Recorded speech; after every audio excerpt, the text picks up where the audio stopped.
In the spring of 1991, John and Yvonne Cook had been married for over 25 years. They had 2 grown children. John managed an auto parts plant, and Yvonne was a school secretary. On March 22, 1991, 48-year-old John and Yvonne left their home in Wausau, Wisconsin for a road trip to Raleigh, North Carolina. It was a 1,000-mile trip, and according to Google Maps, it would have taken them about 16 hours. They drove through the night. Just after 5 a.m. on March 23, 1991, they were on Interstate 275 in Knoxville, Tennessee. John was driving and Yvonne was asleep between the 2 front captain chairs in the van. John decided to pull over near an on-ramp to check a road map. Suddenly, Yvonne heard 2 loud bangs. Then her husband slumped towards her. A man forced his way into the driver's seat and pushed John to the floor with Yvonne. Yvonne realized that her 48-year-old husband had been shot twice in the head. Yvonne used her fingers to try to stem the bleeding. A young man with a bandana on his head got into the driver's seat and started driving. He had a rifle across his lap. Yvonne begged the shooter to let her get help for her husband. He told her to shut up because her husband was already dead. They drove for about 15 or 20 minutes and Yvonne held John. She felt when his heart stopped beating. The killer pulled onto a rural road and then stopped the van. He demanded money from Yvonne and she gave him several $100s. He then got out of the van and ordered Yvonne to get out as well. He pulled John's dead body out of the van. He then ordered Yvonne to get onto her knees. He told her he wasn't going to let her identify him, so he'd end up in prison. He then tried to load his .22 caliber rifle. He was wearing black leather gloves and he had problems getting the bullets into the rifle. Then a car pulled up on them and the man abandoned his plans to shoot her. He got into the van and drove away. The authorities were alerted. It was too late to help 48-year-old John Cook. He was pronounced dead at the scene. Yvonne saw the killer's face, but she had problems describing him. She said he was a young white man wearing a bandana. She said it looked like he hadn't even started shaving yet. He was slender and had sharp features. The police believe that John was a victim of a perpetrator they called the I-75 sniper. The police believe the man was responsible for at least 2 other attacks. About a month and a half earlier, on February 3, 1991, a young couple was driving on Interstate 275 in Knoxville around 1 a.m. The woman passenger was shot in the arm. The husband pulled over and parked the car. The shooter walked up to the vehicle and fired a second shot. It grazed her face and bullet fragments went into her husband's face. They sought help and both of them survived. The second attack happened the same morning John was killed. At the same exit where the couple was shot, a firefighter's pickup truck was shot at least 5 times. He was uninjured in the shooting. John Cook was shot 10 minutes later and about 3 miles from where the firefighter's truck was shot up. The police suspected that the sniper had an accomplice who worked as a driver. This allowed him to travel to the second location to shoot John. After the murder of her husband, Yvonne went back to Wisconsin. She then started to see a psychiatrist. She was frustrated that she didn't have a better memory of her husband's killer's face. The psychiatrist suggested that hypnosis may help her. Yvonne then saw a hypnotist. The hypnotist said that Yvonne, quote, had developed a mental block in recalling details of the assailant's face, unquote. She underwent 4 hypnosis sessions.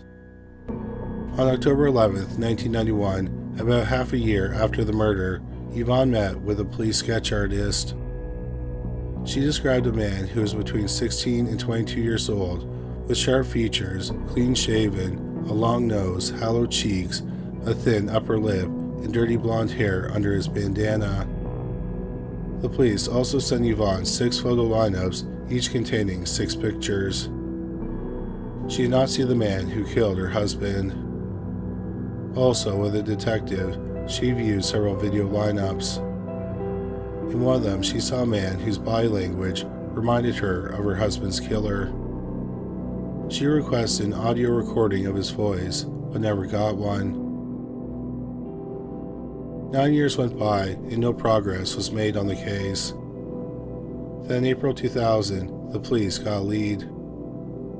A woman named Mary Storm called the police and said she had been with her 68-year-old brother, Earl Storm, while he was on his deathbed. He told her he knew 2 people who were connected to the murder of John Cook.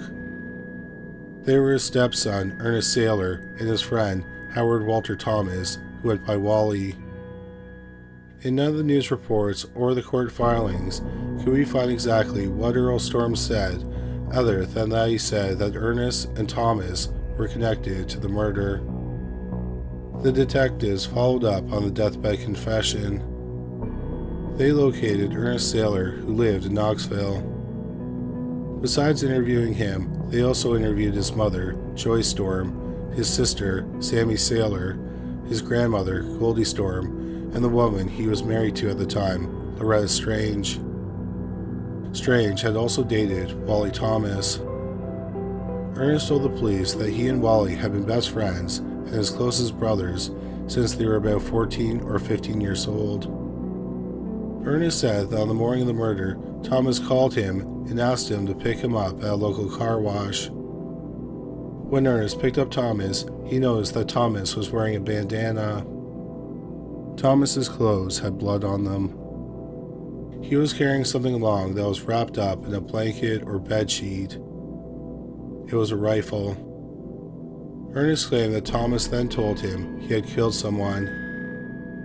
They went to Ernest's home where they had his mother, Joyce, clean Thomas's clothes. Then they went to Ernest's grandmother's home where they hid the gun. That night, Ernest told his mother that Thomas had killed someone and the murder weapon was at his grandmother's home. They retrieved the gun 2 to 3 days later, and Ernest said he never saw it again. Ernest's mother, Joy Storm, verified the story. She said that Thomas's clothes had blood on them. She was told Thomas had been in a fight. She said that later that day, she noticed that Thomas and Ernest were acting unusual. She then saw news reports about John Cook's murder, and she became suspicious. She pressed her son Ernest to tell the truth. Ernest then told her that Thomas had murdered someone. He told her that the gun was at his grandmother's home.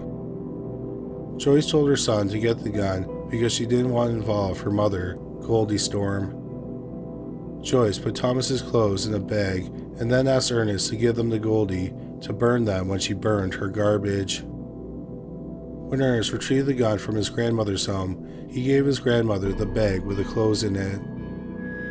Ernest's grandmother, Goldie Storm, confirmed that the gun had been stored at her home, and she burned the bag with the clothes in it. Ernest's sister, Sammy Saylor, said that Thomas gave her money to buy something for her son. She said there was red on it that looked like blood. Loretta Strange said that at the time of the murder, she was dating Thomas. She said about 2 weeks after the murder, Thomas confessed to the shooting. Later that year, she was with Thomas in the area where the shooting happened, and he told her about the murder again. Strange said that 4 or 5 years later, Thomas referenced the murder again. At the time, Thomas was having problems with his ex-wife, and Strange was having issues with one of her ex-husbands. Thomas said that he had killed before, and he would do it again if he had to. Both Ernest and Loretta Strange said that after the murder, Thomas dyed his hair black. That night, after talking to Ernest Saylor and his family, 29-year-old Wally Thomas was arrested and charged with murder. The newspaper, the Knoxville News-Sentinel, published a story about the arrest. It included a photo of John, and below it was a picture of Thomas, showing how he looked at the time of his arrest. A friend of Yvonne Cook, who lived in Knoxville, sent her the article. When Yvonne saw the photograph of Thomas, she was sure he was the man who had killed her husband. On April 28, 2003, Wally Thomas's trial began. The first person who testified was Yvonne Cook. She was shown a picture of what Thomas looked like in 1990, the year before the murder. She confirmed it was the man who had shot her husband. During her testimony, she looked at Thomas and said, quote, "You are the person that murdered my husband," unquote. Ernest Saylor, his mother Joyce Storm, his grandmother Goldie Storm, his sister Sammy Saylor, and his now ex-wife Loretta Strange, who was also Thomas's ex-girlfriend, also testified. They repeated what they had told the police 3 years earlier. Thomas's lawyers argued there was no physical evidence that connected Thomas to the murder. Besides Yvonne Cook, everyone else was connected to Ernest Saylor. Both Ernest and Thomas were suspects in the case after the deathbed confession. Then Ernest's mother, sister, grandmother, and the woman who was his wife at the time all implicated Thomas in the murder. Thomas was arrested, and Ernest was never charged. Thomas's lawyer said they all had a reason to lie and blame Thomas. That was because they were protecting Ernest. The most powerful testimony was from Yvonne Cook. Thomas's lawyer pointed out that Yvonne only saw the killer's profile and never saw him straight on. She also pointed out that in July 1992, she saw a video lineup and one of the men reminded her of the killer. She saw his profile and thought that his body language was the same. She asked for a recording of his voice, but never received it. The man in the lineup was not Wally Thomas. The trial lasted 6 days, and then the jury deliberated for 4 hours. Wally Thomas was found guilty of murder. Thomas could have received the death penalty, but Yvonne asked the jury not to recommend the death penalty. She said the death penalty was too easy for him. She said, quote, "His future should hold only day after day of hopeless confinement in a prison cell," unquote. The prosecution then said they would not be seeking the death penalty. Thomas was sentenced to 25 years to life with a chance of parole after 33 years. Wally Thomas's lawyers appealed the verdict in March 2005. They had major problems with the case. For example, during the trial, Yvonne was shown a photo of Thomas in 1990, which was a year before the murder. In the photo, he had no facial hair and his hair was brown. This is similar to her description of the killer. But the police had a second photo of Thomas that was taken 3 weeks before the murder. In that photo, he has facial hair and his hair is black. Understandably, Yvonne Cook desperately wanted to have someone arrested for the murder of her husband. She saw a hypnotist 4 times and then described the killer to the sketch artist. Thomas did not look much like the sketch. She said that the shooter had sharp features, a long nose, and hollow cheeks. Thomas's features are not sharp, his chin is rounded, and he has a fuller face. His nose is also bulbous and not long. In the immediate aftermath of the murder, Yvonne had problems recalling the face of her husband's killer. But then, 9 years after the murder, she identified Thomas as the killer after seeing his photo in an article about his arrest for her husband's murder.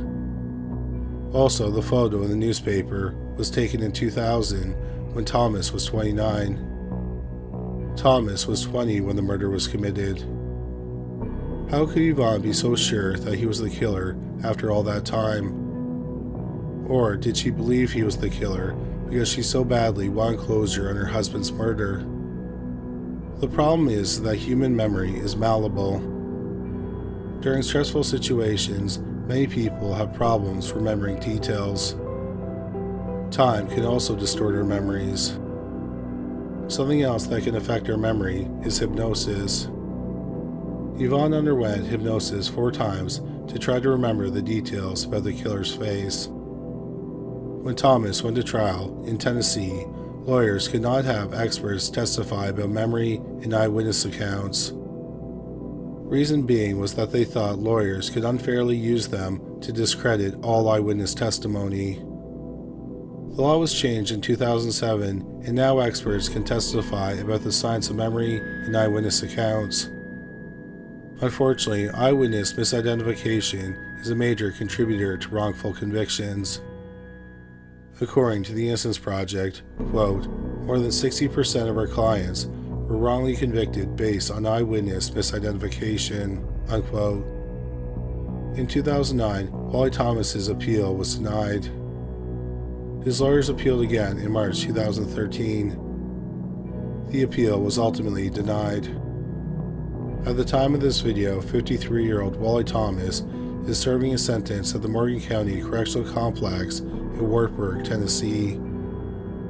Thomas is eligible for parole in April 2032 when he'll be 61 years old.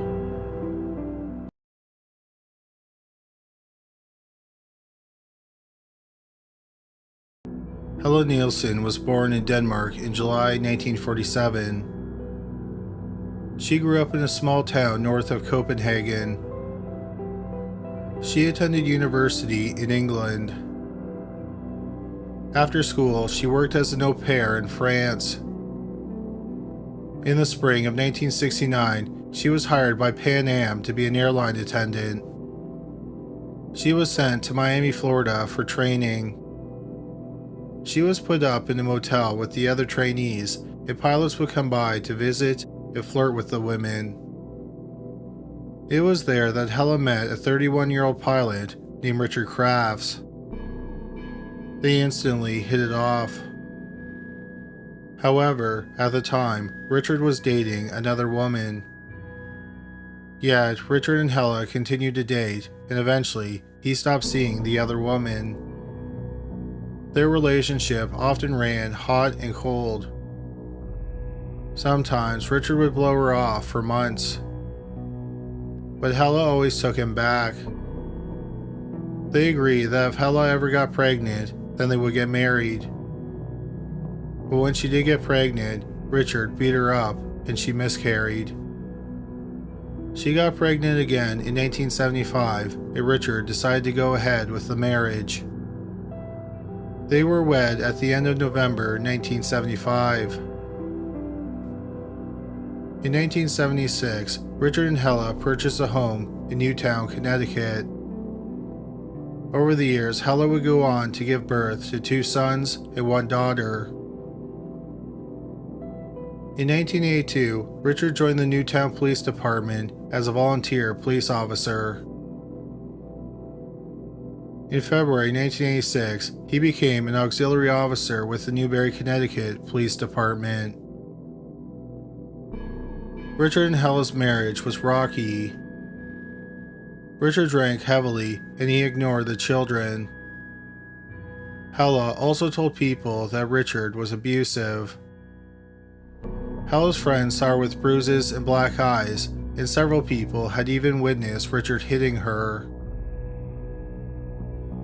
In 1984, Richard was diagnosed with colon cancer. His chances of surviving was only about 2%. Helle felt close to Richard when she cared for him. In August 1984, Richard had surgery to remove most of the cancer. After that, he was on the road to recovery.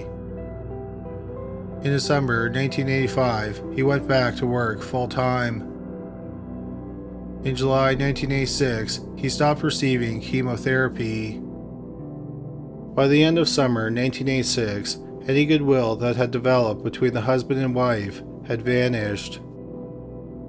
Helle went to a high-priced divorce lawyer. Helle was sure that Richard was having an affair. She was also nervous because Richard kept guns in the home and he made his own bullets. The divorce lawyer told Helle to hire a private investigator to trail Richard. Helle hired a private investigator named Keith Mayo. Mayo trailed Richard, and he confirmed that Richard was having an affair with a woman who lived in New Jersey. He even got photographic evidence of the affair.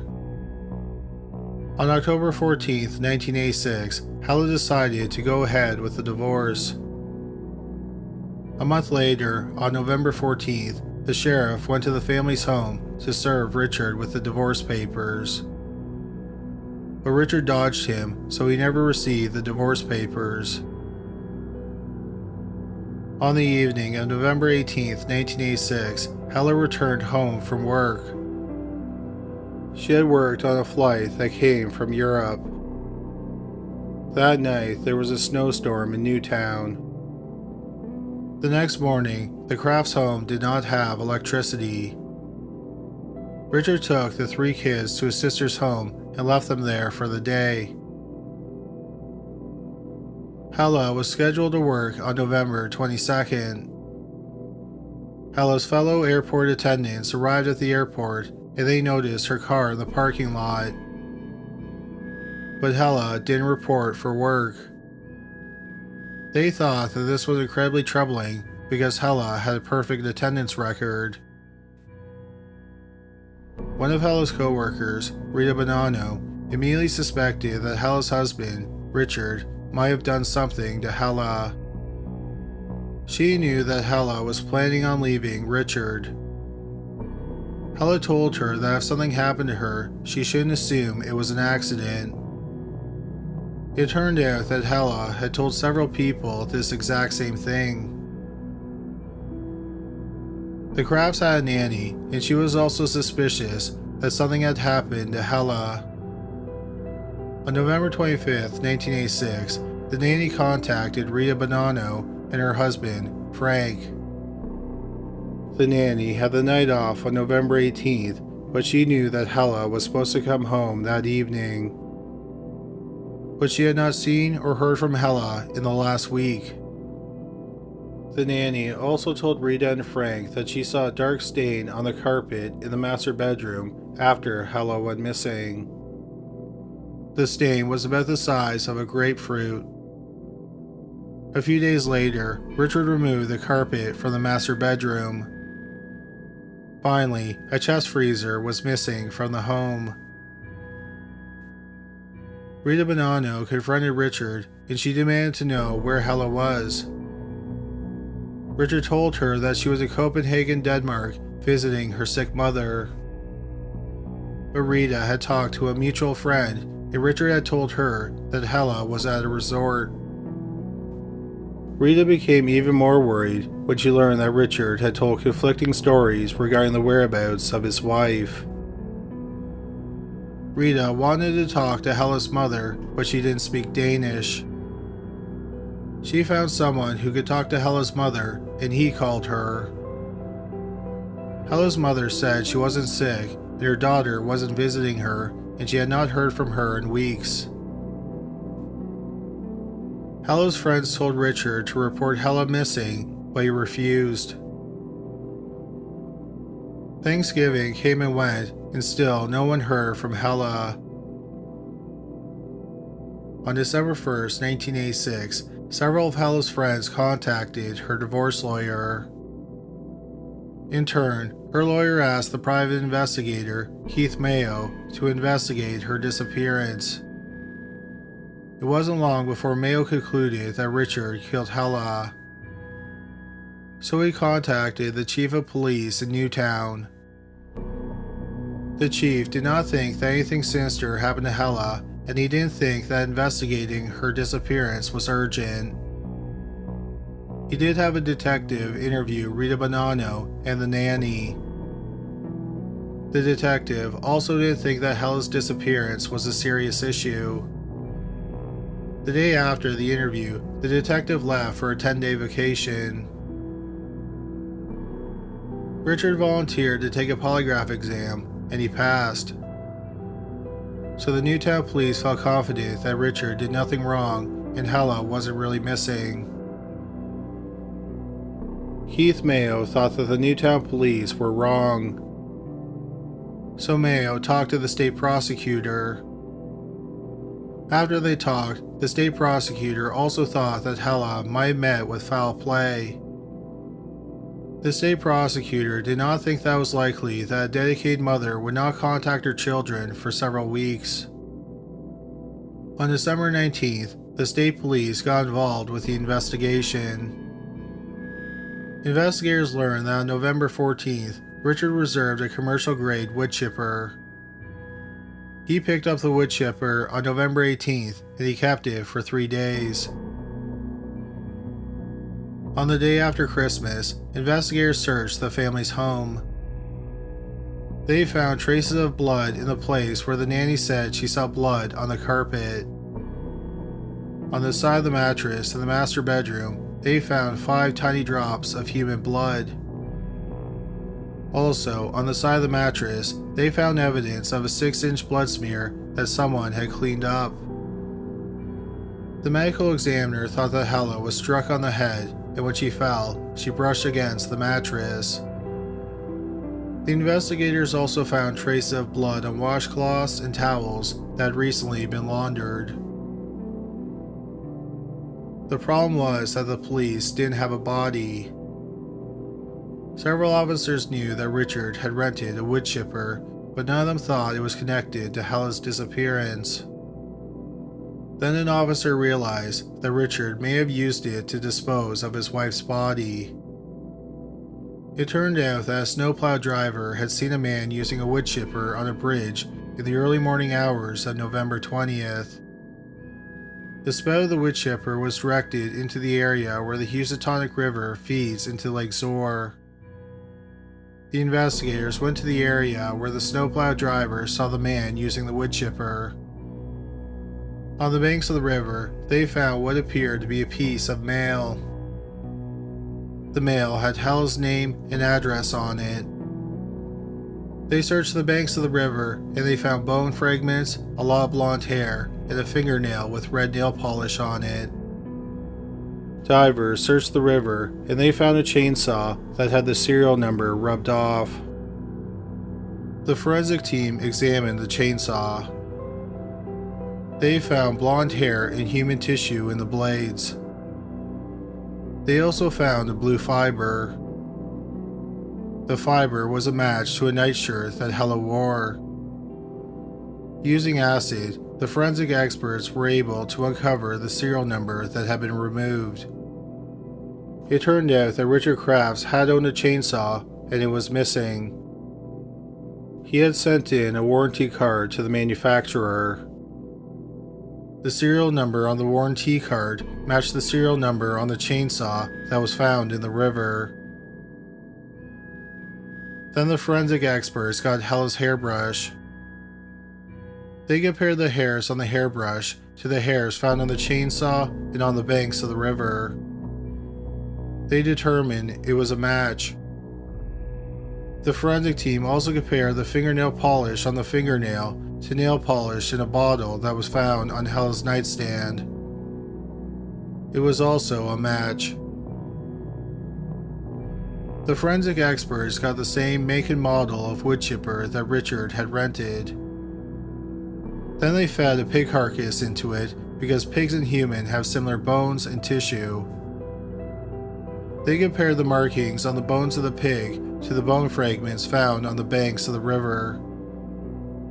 The markings on the bones were the same. Finally, an investigator found a human tooth on the riverbank. A dental expert was able to determine that the tooth belonged to Helle Crafts. On January 11, 1987, 49-year-old Richard Crafts was arrested and charged with first-degree murder. His trial started in May 1988. Based on the evidence, the district attorney painted a picture of what happened to Helle Crafts. At around 7:30 p.m. on the night of November 18th, Helle Crafts arrived home. As she was getting ready for bed, she put on her blue nightshirt. She had some mail, and she folded it and put it into the pocket of her nightshirt. She and Richard may have gotten into an argument. As Helle was changing the bedsheets, Richard struck her in the head with a blunt object, believed to be his police flashlight. He struck her again, which cut her head open. She then fell and grazed the side of the mattress, marking it with blood. Richard wrapped her body up in a blanket. He then put her body in the freezer and set to work cleaning up the bedroom. The next morning, he took their kids to his sister's home and he left them there for the day. He got a U-Haul truck and he picked up the wood chipper. That night, he took Helle's body to the bridge.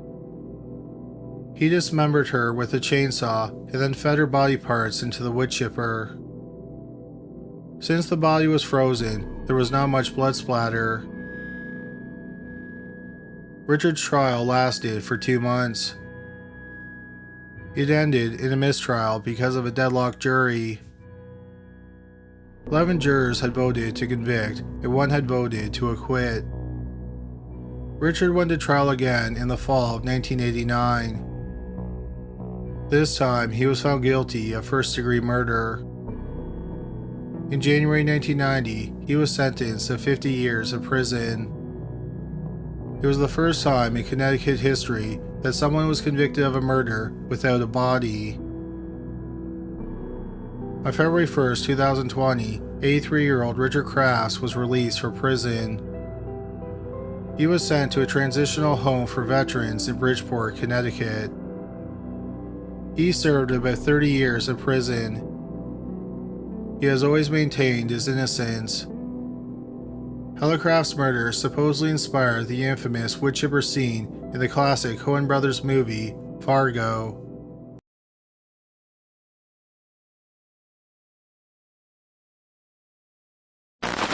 On September 22, 2006, Cassie Jo Stoddard was house-sitting for her aunt and uncle just outside of Pocatello, Idaho. She was looking after their 2 dogs and 3 cats. That night, Cassie was planning on having a small party. Her boyfriend, Matt Beckham, was over. 2 more young men, Ryan Lee Draper and Tori Michael Adamczyk, who were both 16 years old, also came over that evening. The 4 of them began to watch the movie Kill Bill Volume 2. When it appeared that the party wouldn't happen, Draper and Adamczyk announced that they were leaving. They said they were going to see a movie at a theater in Pocatello. Not long after they left, Matt and Cassie heard noises in the basement but ignored them. Then the power went out. A few minutes later, the power came back on. Matt noticed that one of the dogs kept staring at the basement door and growling. At this point, Cassie was a little nervous. Matt called his mother and asked if he could stay the night with her, but his mother said no. She did offer to let Cassie sleep over at their home. However, Cassie felt it was her duty to stay at the house and watch the animals. Matt's mother arrived sometime between 11 and 11:30 to pick him up. Just before he left, he called Adamczyk's cell phone. Adamczyk answered the phone and talked to Matt in a whisper. Matt assumed he was whispering because he was in the movie theater. When Matt left, Cassie was left home alone in the house. Or so she thought. Shortly after Matt departed, the lights in the house started to flicker. Then the power went out completely. Cassie stayed in the living room on the main floor. One of the dogs growled and then came and joined her in the living room. She then heard a closet door slam.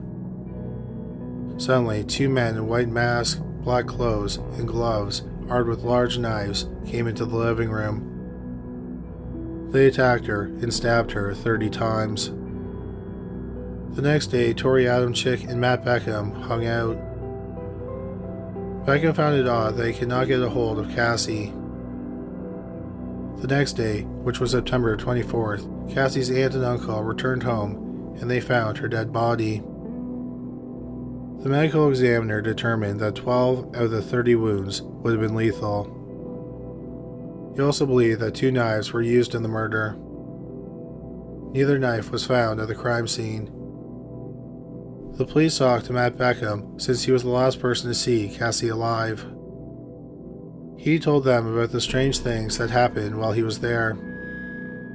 He also told them that Tori Adamczyk and Brian Draper were there that night. The police went and interviewed the 2 young men separately. They both said they went to see the movie Pulse, but they both had problems describing the plotline of the movie. They said after the movie, they went back to Adamczyk's home. They arrived there at about 11:30 and they stayed there the rest of the night. The police were immediately suspicious of the 2 young men. Then they found witnesses who saw them at a convenience store after 11:30. That meant that they had lied about staying at Adamczyk's home all night. So the police interviewed them over the next 2 days. Then, on September 27th, Draper confessed to the murder. They said that when they were there earlier, they left the basement door unlocked. They came in through the unlocked door shortly after they left. They tried to lure Matt and Cassie into the basement, but they didn't come down. When Matt called Adamczyk's cell phone, they were in the basement, and that's why Adamczyk was whispering. They saw Matt's mother pick him up and leave. So they continued to try and scare Cassie. Then they attacked her in the living room. Draper then took the police to the Black Rock Canyon area. He led them to a cornucopia of evidence. This included the 4 knives, the clothes and the mask they were wearing during the murder, and a VHS tape. The mask had been slightly burned. The police reviewed the videotape. Some segments were recorded days before the murder. Adamczyk and Draper talked about how they planned a killing spree. They said if the police or another law enforcement agency tried to stop them, they would shoot them all to death and flee. They joked that the FBI would be too late to save anyone. They talked about killing Matt Beckham to scare Cassie. Then they decided to kill Cassie and her friends and then move on to other victims. They also thought that the murders would make them famous. They said it would be like Scream, but in real life. While they planned the murders, they laughed. On the night of the murder, they recorded themselves talking about how they were going to kill Cassie. It appeared that they had gone back to their original plan because they were also going to murder Matt. Then, after the murder, they recorded their reactions. They said that the murder went by so fast and that it didn't even seem real. When confronted with the evidence, Adamczyk also confessed. He claimed that Draper was the mastermind behind the murder. He also said that they were inspired by the Scream franchise. Elements of that could be seen in the way they stalked and harassed Cassie before the murder, and then they wore white masks when they stabbed her to death. 16-year-old Tori Adamczyk and 16-year-old Brian Draper were arrested on September 27th, 5 days after the murder. Adamczyk and Draper were tried separately. Brian Draper went to trial first in April 2007. The trial lasted a week. The jury deliberated for 5 hours before finding Draper guilty on all charges. Tori Adamczyk went to trial a couple months later in June 2007. His defense was that Draper did all the stabbing. His trial also lasted about a week. The jury deliberated for 7 hours. Adamczyk was found guilty on all charges as well. In August 2007, they were both sentenced to life in prison without the chance of parole. Both Brian Draper and Tori Adamczyk are serving their sentences at the Idaho State Correctional Institution in Ada County, Idaho. At the time of this recording, they are both 31 years old, and unless something changes, they will both die in prison.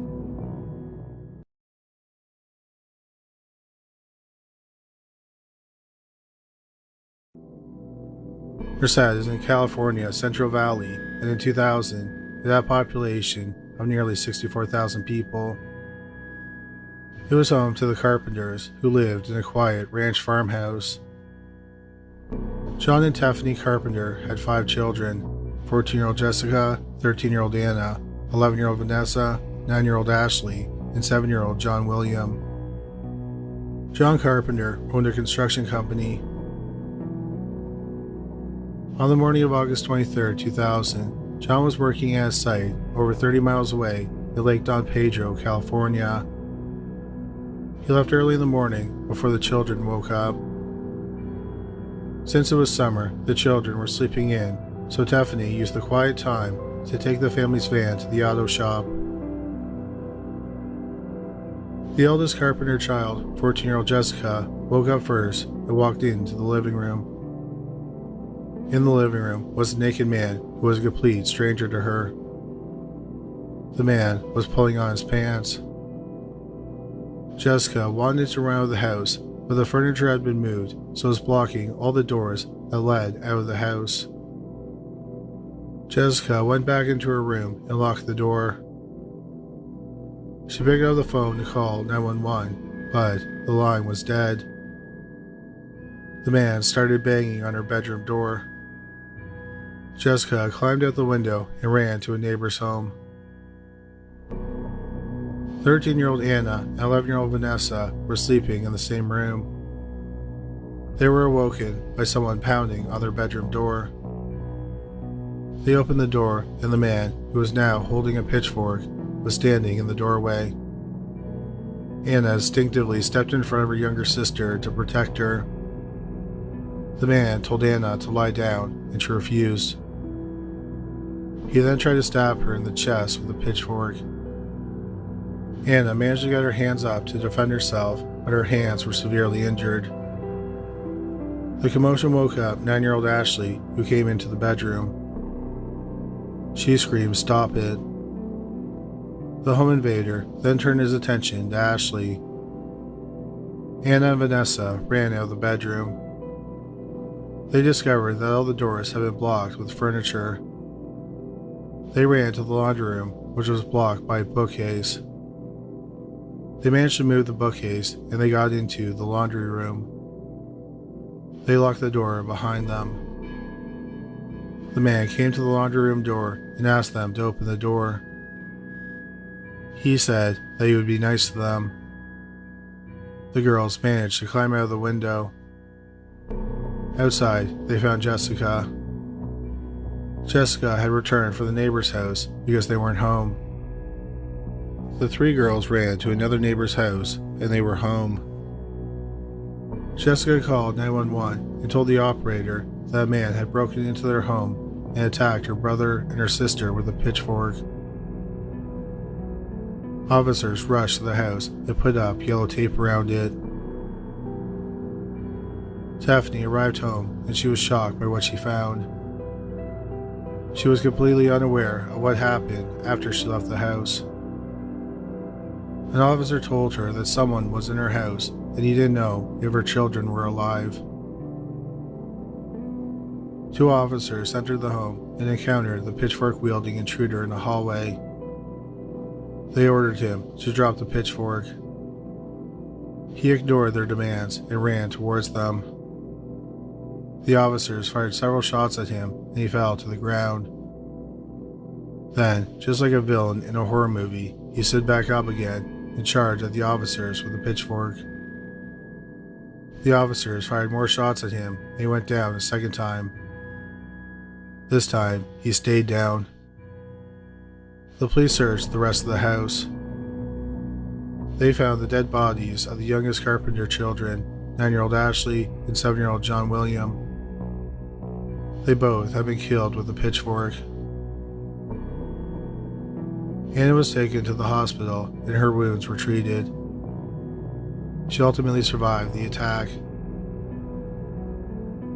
The killer was identified as 27-year-old Jonathan David Bruce. He lived about 8 miles from the Carpenters and had no known connections to them. Many neighbors considered Bruce creepy and spooky. He usually slept during the day and roamed around the neighborhood at night. Bruce hated children. He often screamed at children who lived in his neighborhood. Bruce had been arrested a few times for domestic violence. In 1999, he was arrested for being under the influence of methamphetamine and fighting with the police. It was suspected that Bruce was high at the time of the murders. Drugs could have contributed to his motive, and it would explain how he got up after he was initially shot. It was determined that 16 shots were fired and Bruce was hit 13 times. But the toxicology report revealed that Bruce only had marijuana in his system. It's a mystery as to why Bruce attacked the Carpenter family. As we mentioned earlier, it didn't appear that they knew each other. Another mystery is how he got to the family's home. He lived 8 miles from them, and there's no evidence that he drove to the family's home. After the murders, the Carpenter family never returned to the house.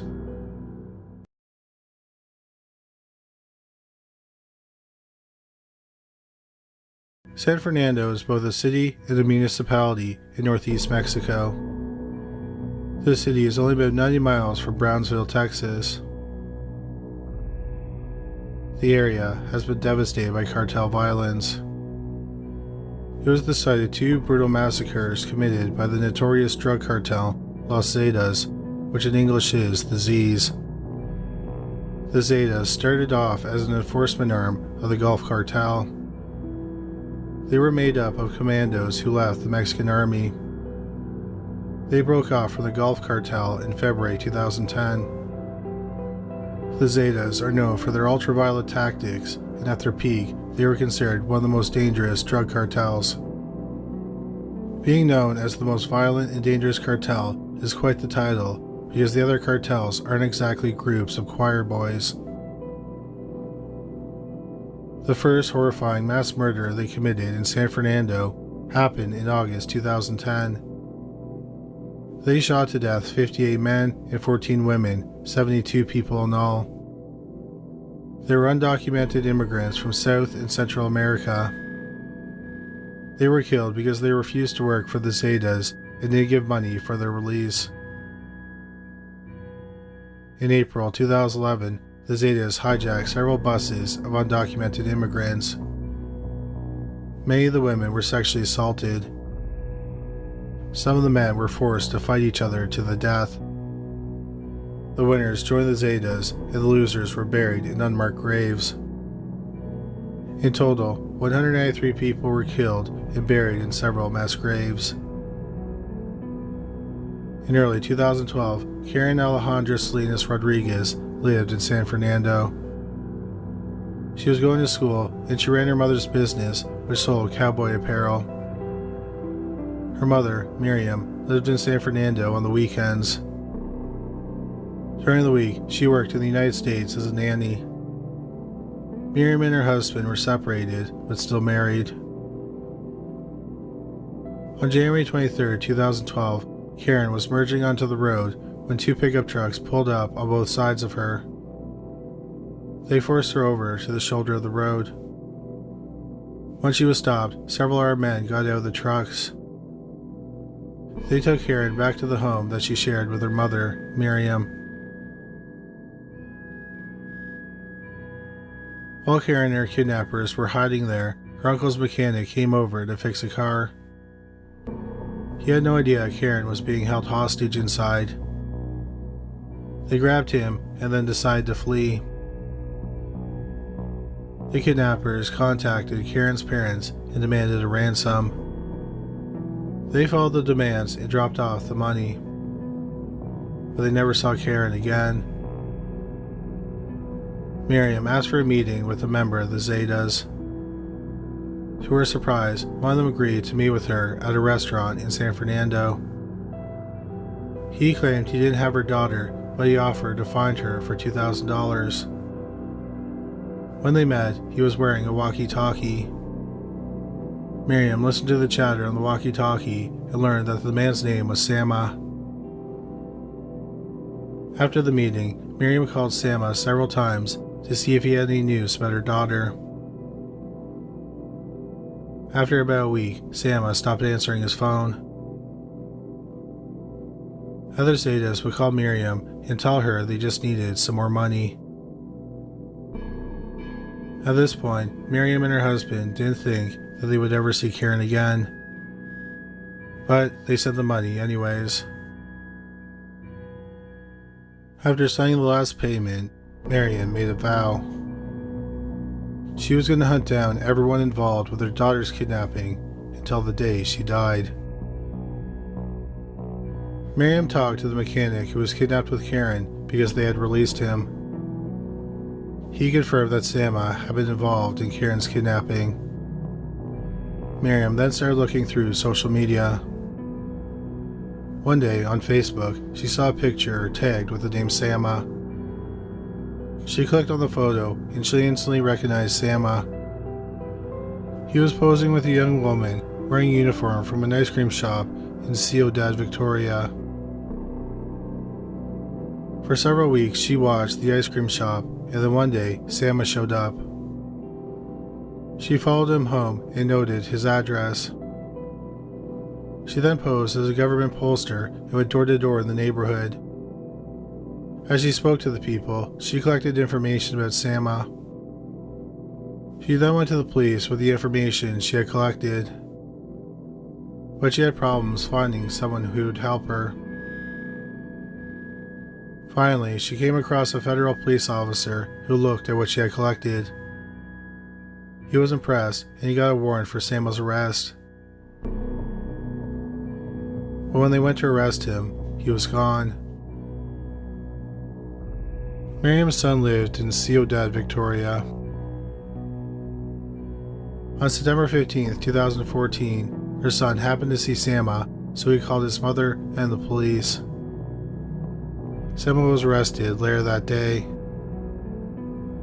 In custody, Sama confessed to kidnapping Karen and he gave up the names of some of his accomplices. This led to more arrests. One of the men who was arrested was 18-year-old Christian Jose Zapata Gonzalez. Miriam was watching and listening to Gonzalez being questioned. He seemed to be really nervous. At one point during the interrogation, Gonzalez said he was hungry. Miriam went into the interrogation room, gave him her lunch, and bought him a Coke. The officer asked Miriam why she did this, and she said he was a child and she was still a mother. Gonzalez then confessed to taking part in Karen's kidnapping, and they offered to take the police to a ranch. The ranch was the headquarters of the kidnapping ring. He said many of the bodies were still buried there. Miriam went to the ranch with the police. She found a scarf that she knew belonged to her daughter. The authorities found the remains of dozens of people buried on the ranch. But they told Miriam they did not find any of Karen's remains. This didn't sit well with Miriam, so she pressed the authorities to do more testing. They agreed and did more testing, and it turned out that Karen's femur was among the remains. This confirmed Miriam's worst fear. Her daughter was dead. After visiting the ranch on the first day, Miriam was being driven home. She passed a barbecue restaurant near the ranch's entrance. Miriam remembered eating there 2 days after Karen was kidnapped. She then remembered a non-encounter she had in the restaurant with a woman named Uliza Bedencourt. Miriam knew Bedencourt since she was a child. She had a rough upbringing. Her mother was a sex worker who had abandoned her as a child. Miriam used to give her Karen's old clothes. That day at the restaurant, Bedencourt was sitting at a table by herself. Miriam asked Bedencourt if she heard about Karen's kidnapping. Bedencourt said she hadn't.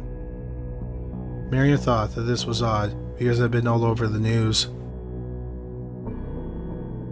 After visiting the ranch, Miriam became suspicious of Bedencourt. She went through Bedencourt's social media account. She learned that Betancourt had been romantically involved with one of the kidnappers. The kidnapper was in prison for an unrelated crime. For several weeks, Miriam waited outside the prison where the man was incarcerated. Then she saw Betancourt come for a visit, so she called the police. Betancourt was arrested. The police investigated her and learned that some of the ransom calls were placed from her house. For years, Miriam continued to track down people involved in her daughter's murder. She talked to the grandmother of one of the men and learned that he had become a born-again Christian. She started attending his church, and when she found him, she had him arrested. Of course, Miriam knew what she was doing was dangerous, so she carried a gun in her purse. And even though she was taking on members of the most violent criminal syndicates in the world, she remained aggressive. Miriam spent a year tracking down one man who was a florist before joining the Zetas. She discovered he was selling roses on the border. One morning she woke up and learned that he was working that morning. She didn't even change out of her pajamas. She threw on her trench coat and grabbed her purse, which had her gun inside of it. She rushed to the border and found the man. He saw her and ran. 56-year-old Miriam chased after him and eventually caught him. She held a gun to his back and told him she would shoot if he moved.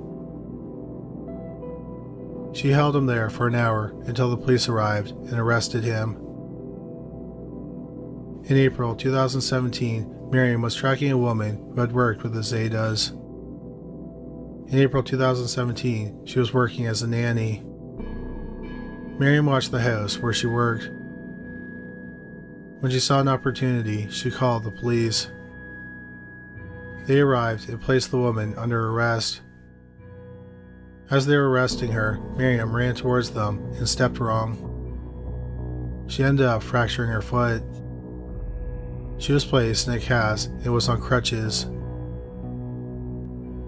Many people thought that Miriam was risking her life by taking on the Zetas. She said, "I don't care if they kill me. I died the day they killed my daughter. I want this to end. I'm going to take out the people who hurt my daughter, and they can do whatever they want to me." In Mexico, Mother's Day is May 10th. Miriam was once again living with her husband in San Fernando. On May 10th, Miriam arrived home at about 10:20 p.m. She parked on the street just outside of her house and got out of her car slowly because she still had a cast on her foot and she was using her crutches. Suddenly, a white Nissan pickup truck pulled up behind her and several armed men got out. 13 shots were fired and Miriam was hit 12 times. Miriam's husband came outside after the gunfire had died down and found her lying on the road. Her hand was in her purse next to her gun. Tragically, 57-year-old Miriam Rodríguez Martínez died on the way to the hospital. Her murder led to mass protests. Many people were inspired that she took on such a dangerous criminal organization that the police even feared. The police arrested 2 of the shooters, and a third one was killed in a gunfight. All 3 men had escaped from prison just months earlier in March 2017. They refused to say who hired them, but many believe that the Zetas ordered Miriam's death. Thanks to Miriam's work, 10 people who were involved in the kidnap and murder of her daughter, plus the murder of dozens of other people, were arrested.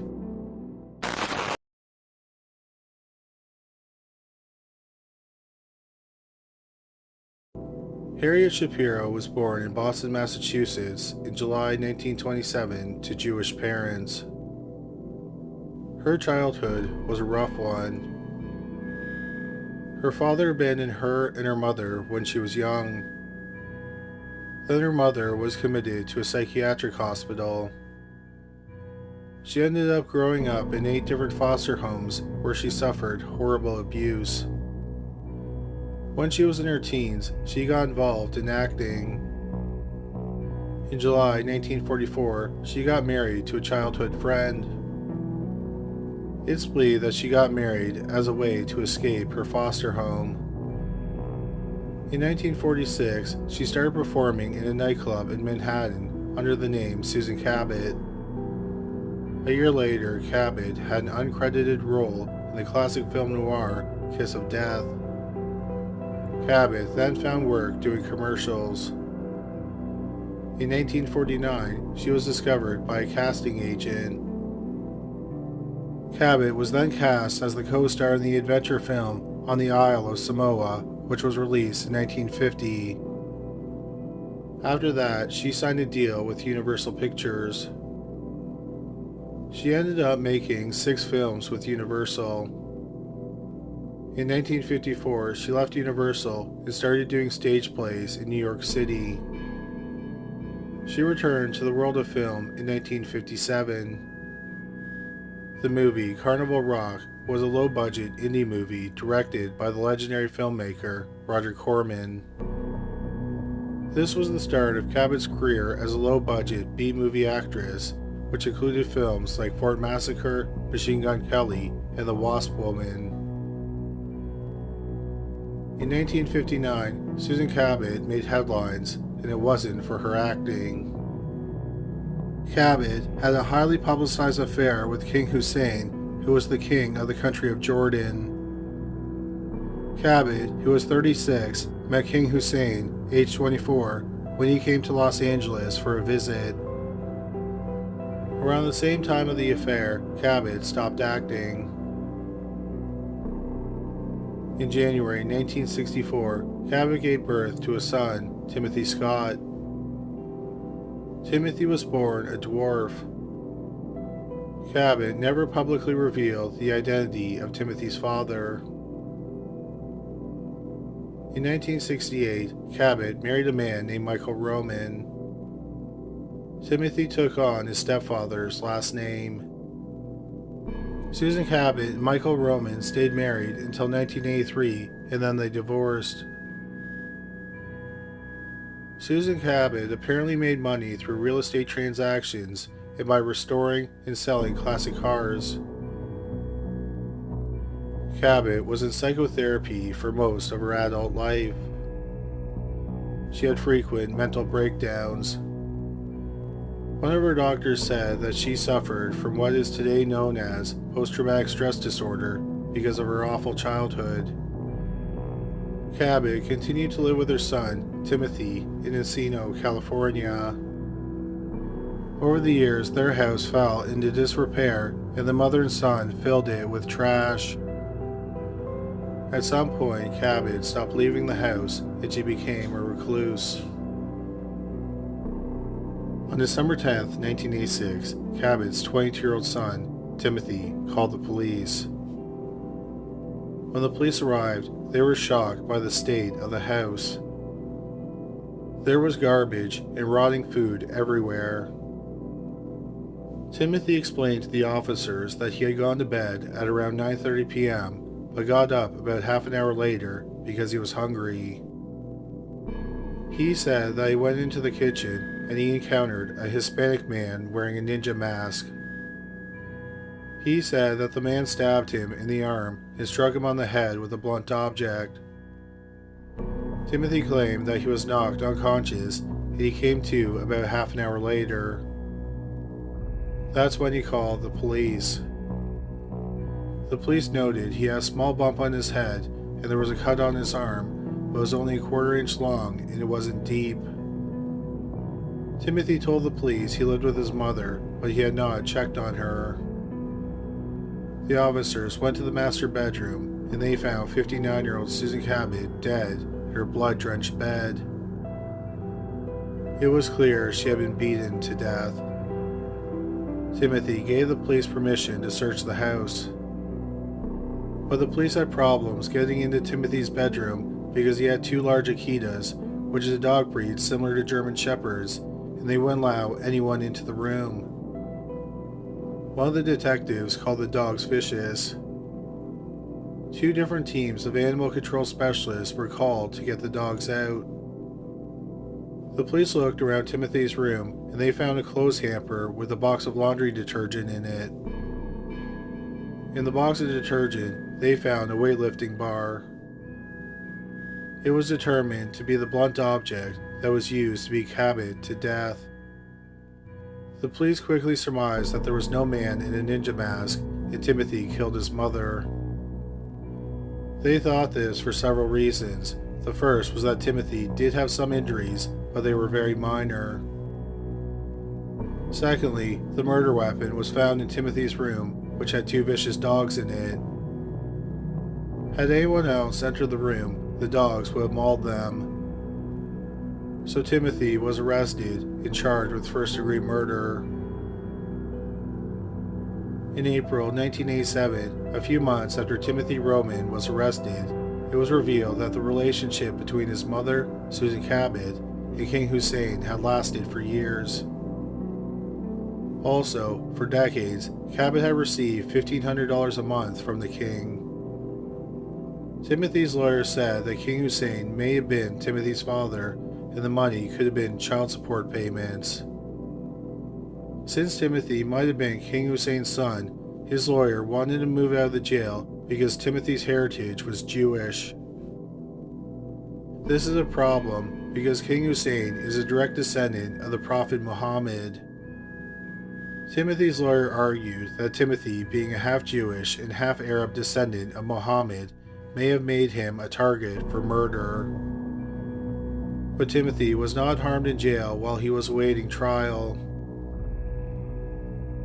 Timothy Roman went to trial for the murder of his mother in October 1989, about 2.5 years after the murder. He elected to be tried by a judge and not a jury. Timothy's lawyer presented evidence that Timothy had been given a dangerous hormone from 1970 to 1985 to help him grow. Had Timothy not taken the hormone, he would have probably been about 4 feet tall. But since he had been given the hormone, he was about 5'3". The hormone was eventually taken off the market because some of them contained the virus that causes Creutzfeldt-Jakob disease. Creutzfeldt-Jakob disease is a brain disease that leads to dementia and eventually death. Besides the hormones, Timothy had been given other drugs to help him grow. He had also been on a variety of drugs for most of his life for his behavioral problems. His mother's mental health also had a tremendous impact on him. When Timothy was 11, a pediatrician said that he was an emotionally immature, somewhat disturbed child who was having difficulty handling the demands of growing up. The hormones, the drugs, and poor mental health created a perfect storm that made him not responsible for his actions. Timothy testified on his own behalf. He said that on the night his mother died, she was having a mental breakdown. She was calling out for her mother. Timothy said that his mother didn't recognize him and she attacked him with a weightlifting bar and a scalpel. But he managed to wrestle the objects away from her. Timothy said he didn't remember killing his mother. He also admitted he lied to the police. He did not think that anyone would believe him if he said his mother attacked him. In the closing argument, the prosecutor asked the judge to find Timothy guilty of voluntary manslaughter and not murder. He wanted him found guilty of voluntary manslaughter because he didn't see any evidence of premeditation. The trial had lasted 6 days. The judge took 10 minutes to reach a verdict. He found Timothy Roman guilty of involuntary manslaughter. He was sentenced to 3 years of probation. Timothy had already spent 2.5 years in prison awaiting trial, so he was released after he was convicted. Timothy Roman died in January 2002 at the age of 38. Supposedly, his death was from complication of Creutzfeldt-Jakob disease, which is the disorder that was caused by the hormones that he was given to help his growth. There was another odd twist in the story 16 years after Timothy's death. In 2008, more files were released regarding the assassination of U.S. President John F. Kennedy. Susan Cabot was not involved in the 1963 assassination in any way, but several fascinating pieces of information came out regarding her relationship with King Hussein. Cabot and King Hussein met at a party hosted by an oil man, and it's believed that the CIA arranged the meeting between the two. They arranged for them to meet to keep King Hussein happy and to ensure he would continue to cooperate with the United States. It has never been confirmed that King Hussein was the father of Timothy Roman, but many people believe that he was. King Hussein died in 1999.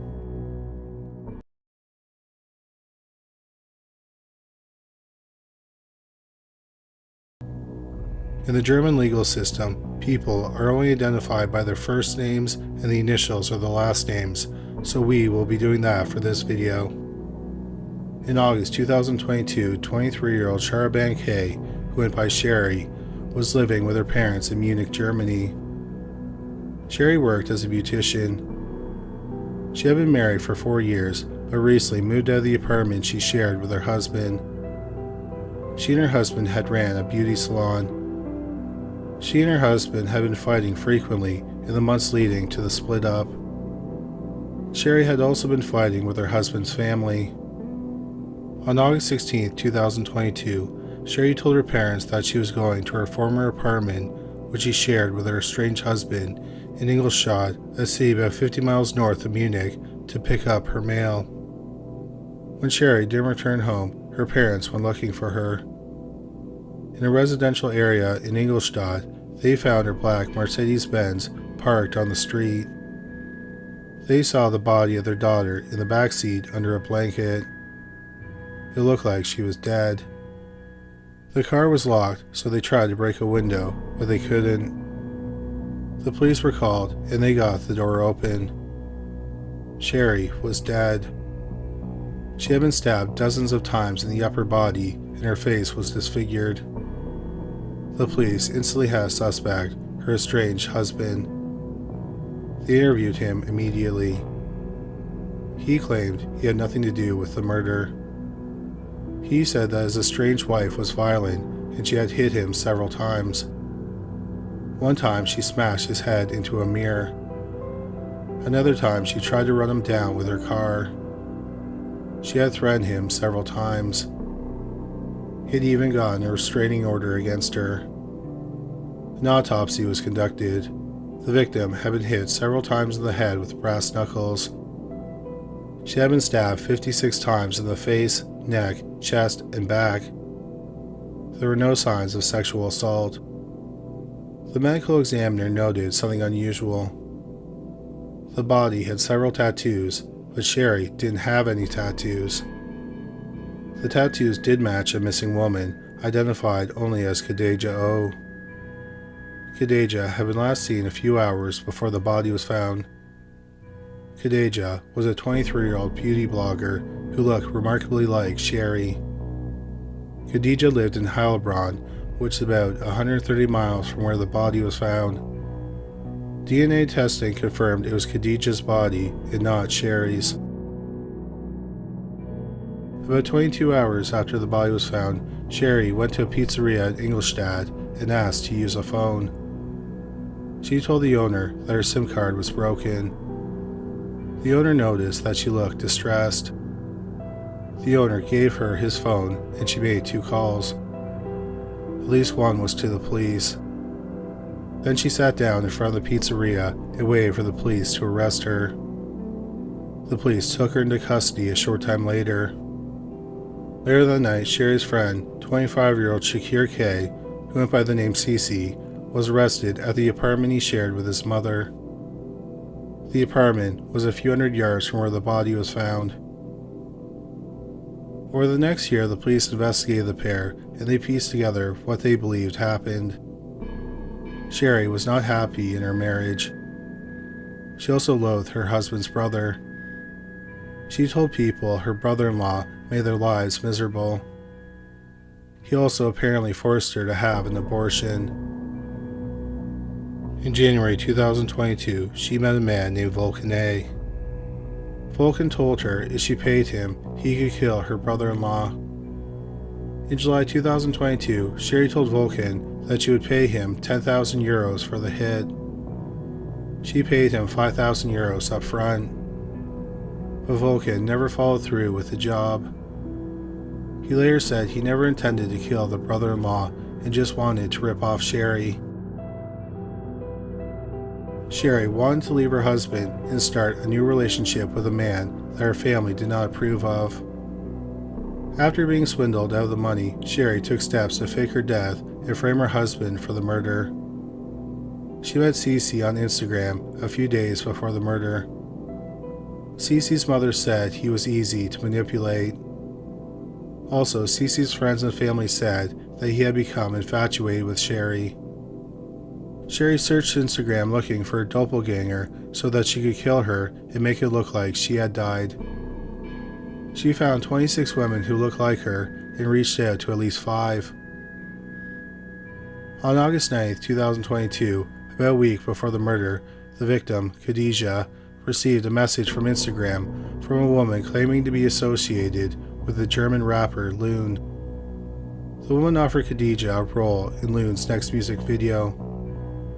Khadija contacted Loon via Instagram and asked her if the offer was real. Loon replied and told her it was a scam. 2 days later, Khadija received a message on Instagram from a different account. It was a woman who said she ran a cosmetic studio in Ingolstadt.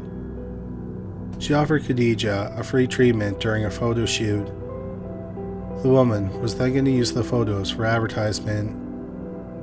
The woman offered to pick up Khadija at home and drive her to the studio. She gave Khadija the studio's address, which was the hair salon of Sherry's estranged husband. Khadija accepted the offer. The police tracked Sherry and Cece's phones throughout the night of the murder. After picking up Khadija, they started driving towards Ingolstadt. They stopped near a wooded area in Massenbachhausen. It's believed that they tricked Khadija to get out of the car. They think she was asked to read a road sign. Once she was out of the car, Cece punched her in the head repeatedly with the brass knuckles. He then stabbed her to death. When she was dead and disfigured, they loaded her body back into the car. Then they drove to Ingolstadt, where they abandoned the car. Sherry and Cece went to trial in January 2024. Sherry testified, and she admitted she tried to hire Vulcan to kill her brother-in-law. But she said she did not orchestrate the murder of Khadija. She claimed that Cece forced her to drive him to pick up Khadija. Then, as they were driving home, he got out to urinate. Khadija also got out to smoke. Then, Cece attacked her. Sherry said that after they returned to Ingolstadt, he threatened to kill her if she told anyone. The prosecution argued that Cece had no reason to murder a stranger who lived over 100 miles away. But Sherry wanted to escape her life. She wanted to leave her husband and be with a man her family didn't approve of. She thought if she killed her doppelganger and her family and the police believed it was her, it would have given her a chance at a new life. It's believed that Sherry had been planning to do something nefarious for years. On her phone that she used in 2016 and 2017, there were searches on how to buy a gun and how to go into hiding. Unfortunately, the trial's outcome could not be found, and Sherry and Cece's current status is unknown. In the media, the murder has been called the Instagram lookalike murder and the doppelganger murder.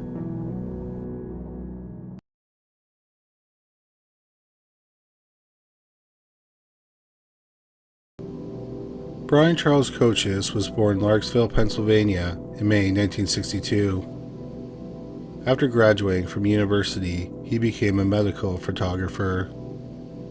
but he left that to run his own business. In 2000, he was a partner in a cellular telephone company. Then, in July 2001, he was arrested for having sex with a 15-year-old boy twice in his home. Kocis had met the boy through the internet and brought him to his home in Dallas County, Pennsylvania. The first time they had sex, Kocis videotaped it. Kocis claimed that the boy lied about his age. As a result of his arrest, Kocis was removed as a partner from the cell phone business. He established a gay pornographic studio called Cobra Video. It specialized in videos featuring young men who look like adolescents having unprotected sex. He charged $3.95 for 17 minutes to $49.95 for 575 minutes of video on his website. In May 2002, Bryan Kocis pleaded guilty to sexual abuse of children. He was given a year probation. Meanwhile, Kocis' pornography studio was successful and he made a lot of money. A year later, in 2003, a 21-year-old man in California contacted Kocis. He said he wanted to perform in Kocis' videos. Kocis wasn't interested in the young man because he didn't find him attractive. Then, the man showed his boyfriend, 16-year-old Sean Lockhart, on the webcam. The young man told Kocis that Lockhart was 17, going on 18. Kocis and Lockhart then started communicating daily. Kocis was living in flophouses and struggling to get by. He thought that adult films would be a good way to make money. So he and his boyfriend scanned his driver's license and birth certificate and altered them in Photoshop to make it look like he was 18. They sent the photoshopped images to Kocis. Then, in September 2004, Lockhart traveled to Fort Lauderdale, Florida, where he recorded 2 scenes for Cobra Video. He earned $3,500. Lockhart continued to act in videos for Kocis' company. He started using the name Brent Corrigan. Kocis also started to have sex with Lockhart. Kocis told Lockhart that he was worried that he had altered his driver's license and birth certificate. Kocis felt a strong attachment to Lockhart. Kocis asked Lockhart if he wanted to be his apprentice for the summer of 2005. Lockhart agreed and he moved into Kocis' house. In August, Kocis discovered, although Lockhart had recently signed an exclusive contract with Cobra Video, he planned to start his own production company with his boyfriend, Grant Roy, in San Diego, California. Kocis was furious. Lockhart became afraid, so he got into the car he got for signing the contract with Cobra Video and drove from Dallas County to San Diego. Once Lockhart was home, he told the FBI he had been a minor when he recorded his first 4 scenes for Cobra Video. Kocis applied to get the trademark for Lockhart's stage name, Brent Corrigan. He also sued Lockhart for breach of contract. Kocis and Lockhart's boyfriend, Grant Roy, then started feuding on an internet forum about gay pornography. Kocis used the name King Cobra, and Roy used the name Cobra Killer. Lockhart went on to star in a mainstream gay pornographic movie for another company, but he didn't use his stage name. Cobra Video removed 6 titles featuring Lockhart from their website and asked distributors not to sell them. In mid-January 2007, Kocis and Lockhart verbally settled their lawsuit. Kocis would receive 20% of sales from movies featuring Lockhart. On January 24, 2007, at 8:30 p.m., days after the settlement was agreed upon, the fire department was called to Bryan Kocis' home because it was on fire. Volunteer firefighters were there in 2 minutes and put out the blaze. After the fire was put out, they saw that the house had been ransacked. They found a charred body inside. Using dental records, it was determined to be the body of 44-year-old Bryan Kocis. He was killed when his throat was slit with one forceful slash. He had nearly been decapitated. He then had been stabbed 28 times in the torso and once in the groin area. It was determined that the fire was an act of arson. Several computer towers, laptops, and 2 video cameras were stolen. The police learned that 2 days before the murder, a man who claimed his name was Danny Mullen contacted Kocis. The emails came from a Yahoo account, DM Bottom PA. Mullen also sent several photos of himself. Mullen wrote that he was interested in working for Cobra Video. On the night of the murder, Kocis had invited Mullen over to talk about the production. Mullen last communicated with Kocis at 6:23 p.m., just hours before the murder. On February 2, 2007, the police released a photo of Danny Mullen. Several people called the police and said it was 25-year-old Harlow Quadra. They learned that Quadra lived with his boyfriend and business partner, 31-year-old Joseph Kocis, in Virginia Beach, Virginia. Quadra and Kocis met in 2001 in a Yahoo chat room. At the time, Quadra was in the Navy and Kocis was in the Marines. They eventually started dating. Kocis was also an escort. He eventually got Quadra involved in the business. They started an escort service in Norfolk, Virginia. Their website, NorfolkMailEscorts.com, became the top result when people searched for Norfolk. They also started a pornographic studio called Boy Batter. They made military-themed videos. The police searched Quadra and Kocis' home. They found 2 cameras that were the same make and model that were taken from Kocis' home. About 5 days after the murder, Quadra posted a message on a forum about cameras, asking for help in operating them. On January 23, 2007, the day before the murder, Quadra purchased a knife that was similar to the knife used in the murder. He bought it with his Visa credit card at a pawn shop near his home. The police got surveillance footage from the pawn shop and it recorded him buying the knife.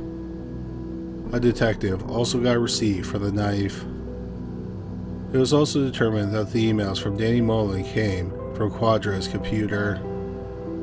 Besides one test email, the only emails sent from Mullen's account were to Kocis' email address. Also, the day before the murder, Kocis and Quadra rented a silver 2006 Nissan Xterra. A white or silver SUV was seen driving away from Kocis' home just as the fire was detected. Later that same day, using Kocis' ID, they checked into a hotel near the crime scene. The 2 men regularly went to the gym but didn't go on January 23rd or 24th. The police also think they discovered the motive. Kocis and Quadra's businesses were lucrative, but they spent beyond their means. They were $1 million in debt. In late 2006, Sean Lockhart's boyfriend and business partner, Grant Roy, had been looking on escort websites for performers for their videos. Roy came across Quadra's profile and they started chatting. Less than 2 weeks before the murder, Harlow Quadra, Joseph Kocis, Sean Lockhart, and Grant Roy were in Las Vegas for the Adult Video News Convention. On January 11th, the 4 men met for dinner. They wanted Quadra and Lockhart to make a movie together. They thought they would profit $1 million from it. Lockhart and Roy expressed that they would be interested, but they explained they were still involved in the lawsuit with Kocis.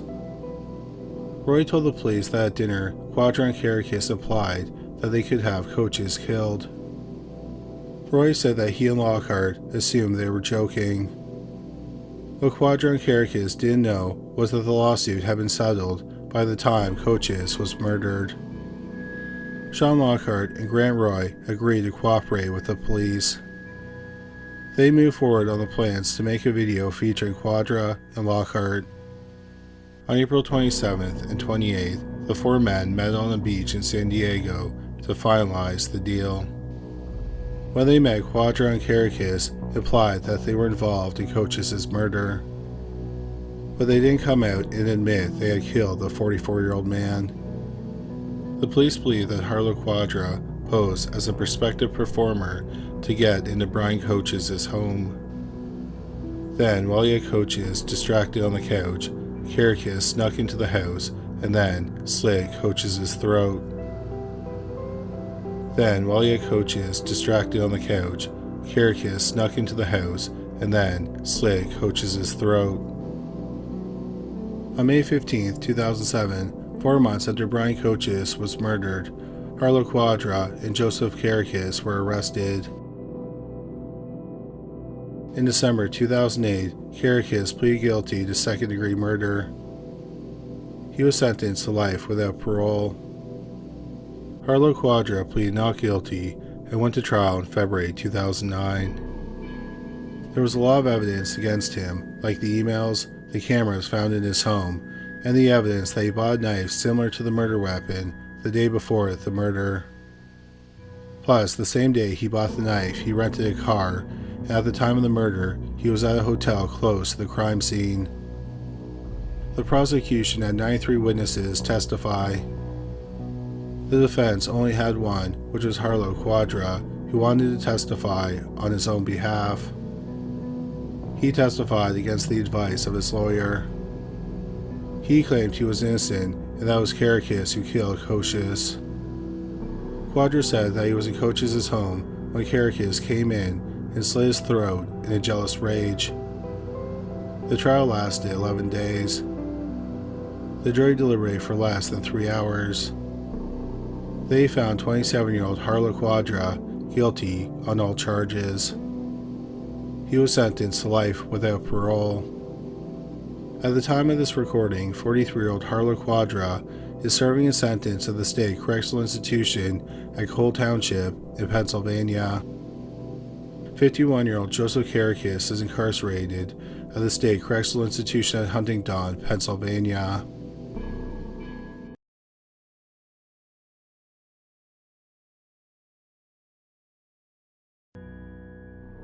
Arliss Perry was born in North Dakota on February 22, 1955.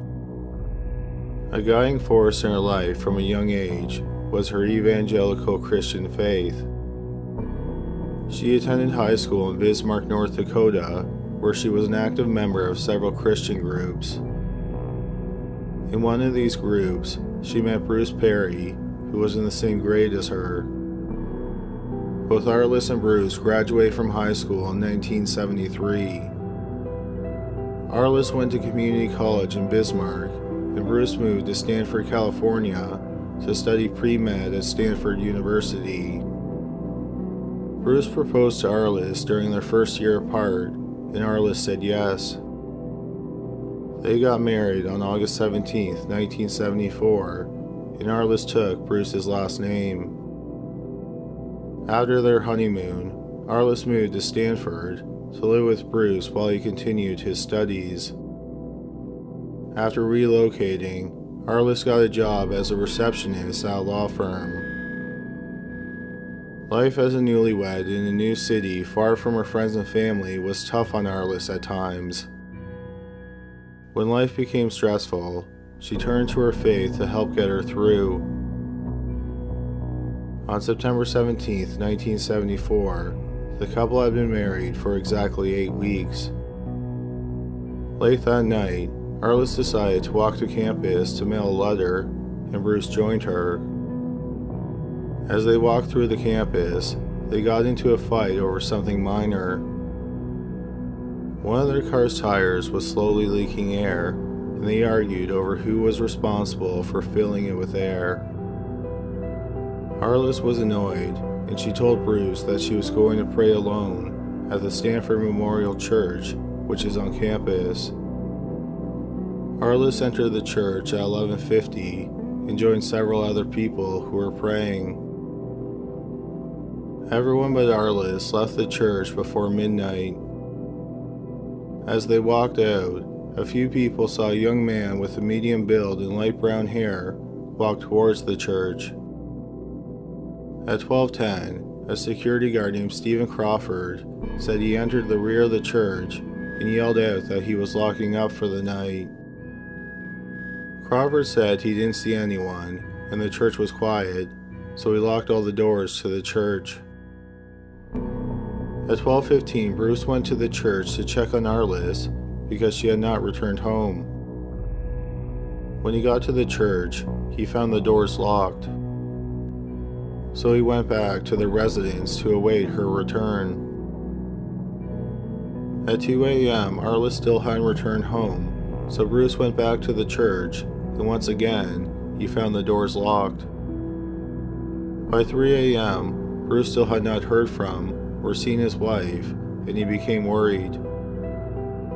He called the campus police and reported her missing. An officer went to the church and found the doors locked, so he left. At 5:40 a.m., Stephen Crawford, the same security guard who locked the doors of the church at midnight, started to unlock the church's doors.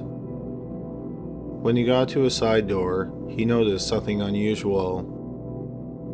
The door had been forced open from the inside. Crawford ventured into the church, and under one of the pews, he found the dead body of 19-year-old Arliss Perry. He left the church and called the police. When the police arrived, they found Arliss lying face up. She was naked from the waist down, and her jeans were lying on top of her. Her right hand was palm down, and her left hand was under her body in the waist area. She had been sexually violated with a 24-inch beeswax candle. Another 24-inch candle had been shoved between her breasts. The shove was so forceful that it ripped her bra straps. There were deep bruises on her neck. The bruises looked like they were made by the necklace that she was wearing. It was initially thought that Arliss had been strangled to death, but the autopsy revealed an entirely different cause of death. She had been stabbed at the base of the skull at a 45-degree angle with a 5.5-inch ice pick. The metal pick was still lodged in her head. The handle of the ice pick had broken off, and the killer took it with him. It's not believed that the killer raped Arliss, but the police did find a semen stain on a kneeling pillow that was placed beside her body. On one of the candles that was used to violate Arliss, the police found a palm print, which was the best evidence they had at the time. The first suspect was Arliss's husband, Bruce. His palm print was compared to the palm print that was found on the candle. It was not a match. Bruce was given a polygraph exam, and he passed, so he was cleared as a suspect. The next suspect was Stephen Crawford, the security guard who locked up the church and found Arliss's body. Just like Bruce, his palm print didn't match the palm print left on the candle. The police asked Crawford to take a polygraph exam, and he refused. But since his palm print didn't match the palm print left on the candle, the police had to look at other suspects. One of those suspects was serial killer Ted Bundy, but the police were able to confirm he wasn't in the area at the time of the murder. So he was eliminated as a suspect as well. Unfortunately, after ruling out those suspects, the police had no idea who killed Arliss. Since the gruesome murder happened in a church, there was speculation that the killing was satanic or occult in nature. But the police were clear from the early days of the investigation that the crime had no occult or satanic overtones. One detective said it just happened to occur in a church. Another investigator said that the crime seemed like the work of a sexual psychopath instead of the work of Satanists. But this didn't stop rumors and conspiracy theories that it was a satanic or occult murder. The rumors were somewhat bolstered in 1979. David Berkowitz, who is also known as the Son of Sam killer and the 44 caliber killer, sent a package to investigators in North Dakota. At the time, Berkowitz was sitting in prison in New York for the murders of 6 people. In the package was a book, The Anatomy of Witchcraft by Peter Heidnik. In the margins of one page, Berkowitz wrote, Arliss Perry, hunted, stalked, and slain. Followed to California. Call the Santa Clara Sheriff's Office. California. Please ask the sheriffs happened to Arliss Perry. After getting the book, a detective interviewed Berkowitz about Arliss's murder. The interview didn't lead to any arrests. In 1987, Maury Terry, a reporter with the tabloid The New York Post, published a book called The Ultimate Evil.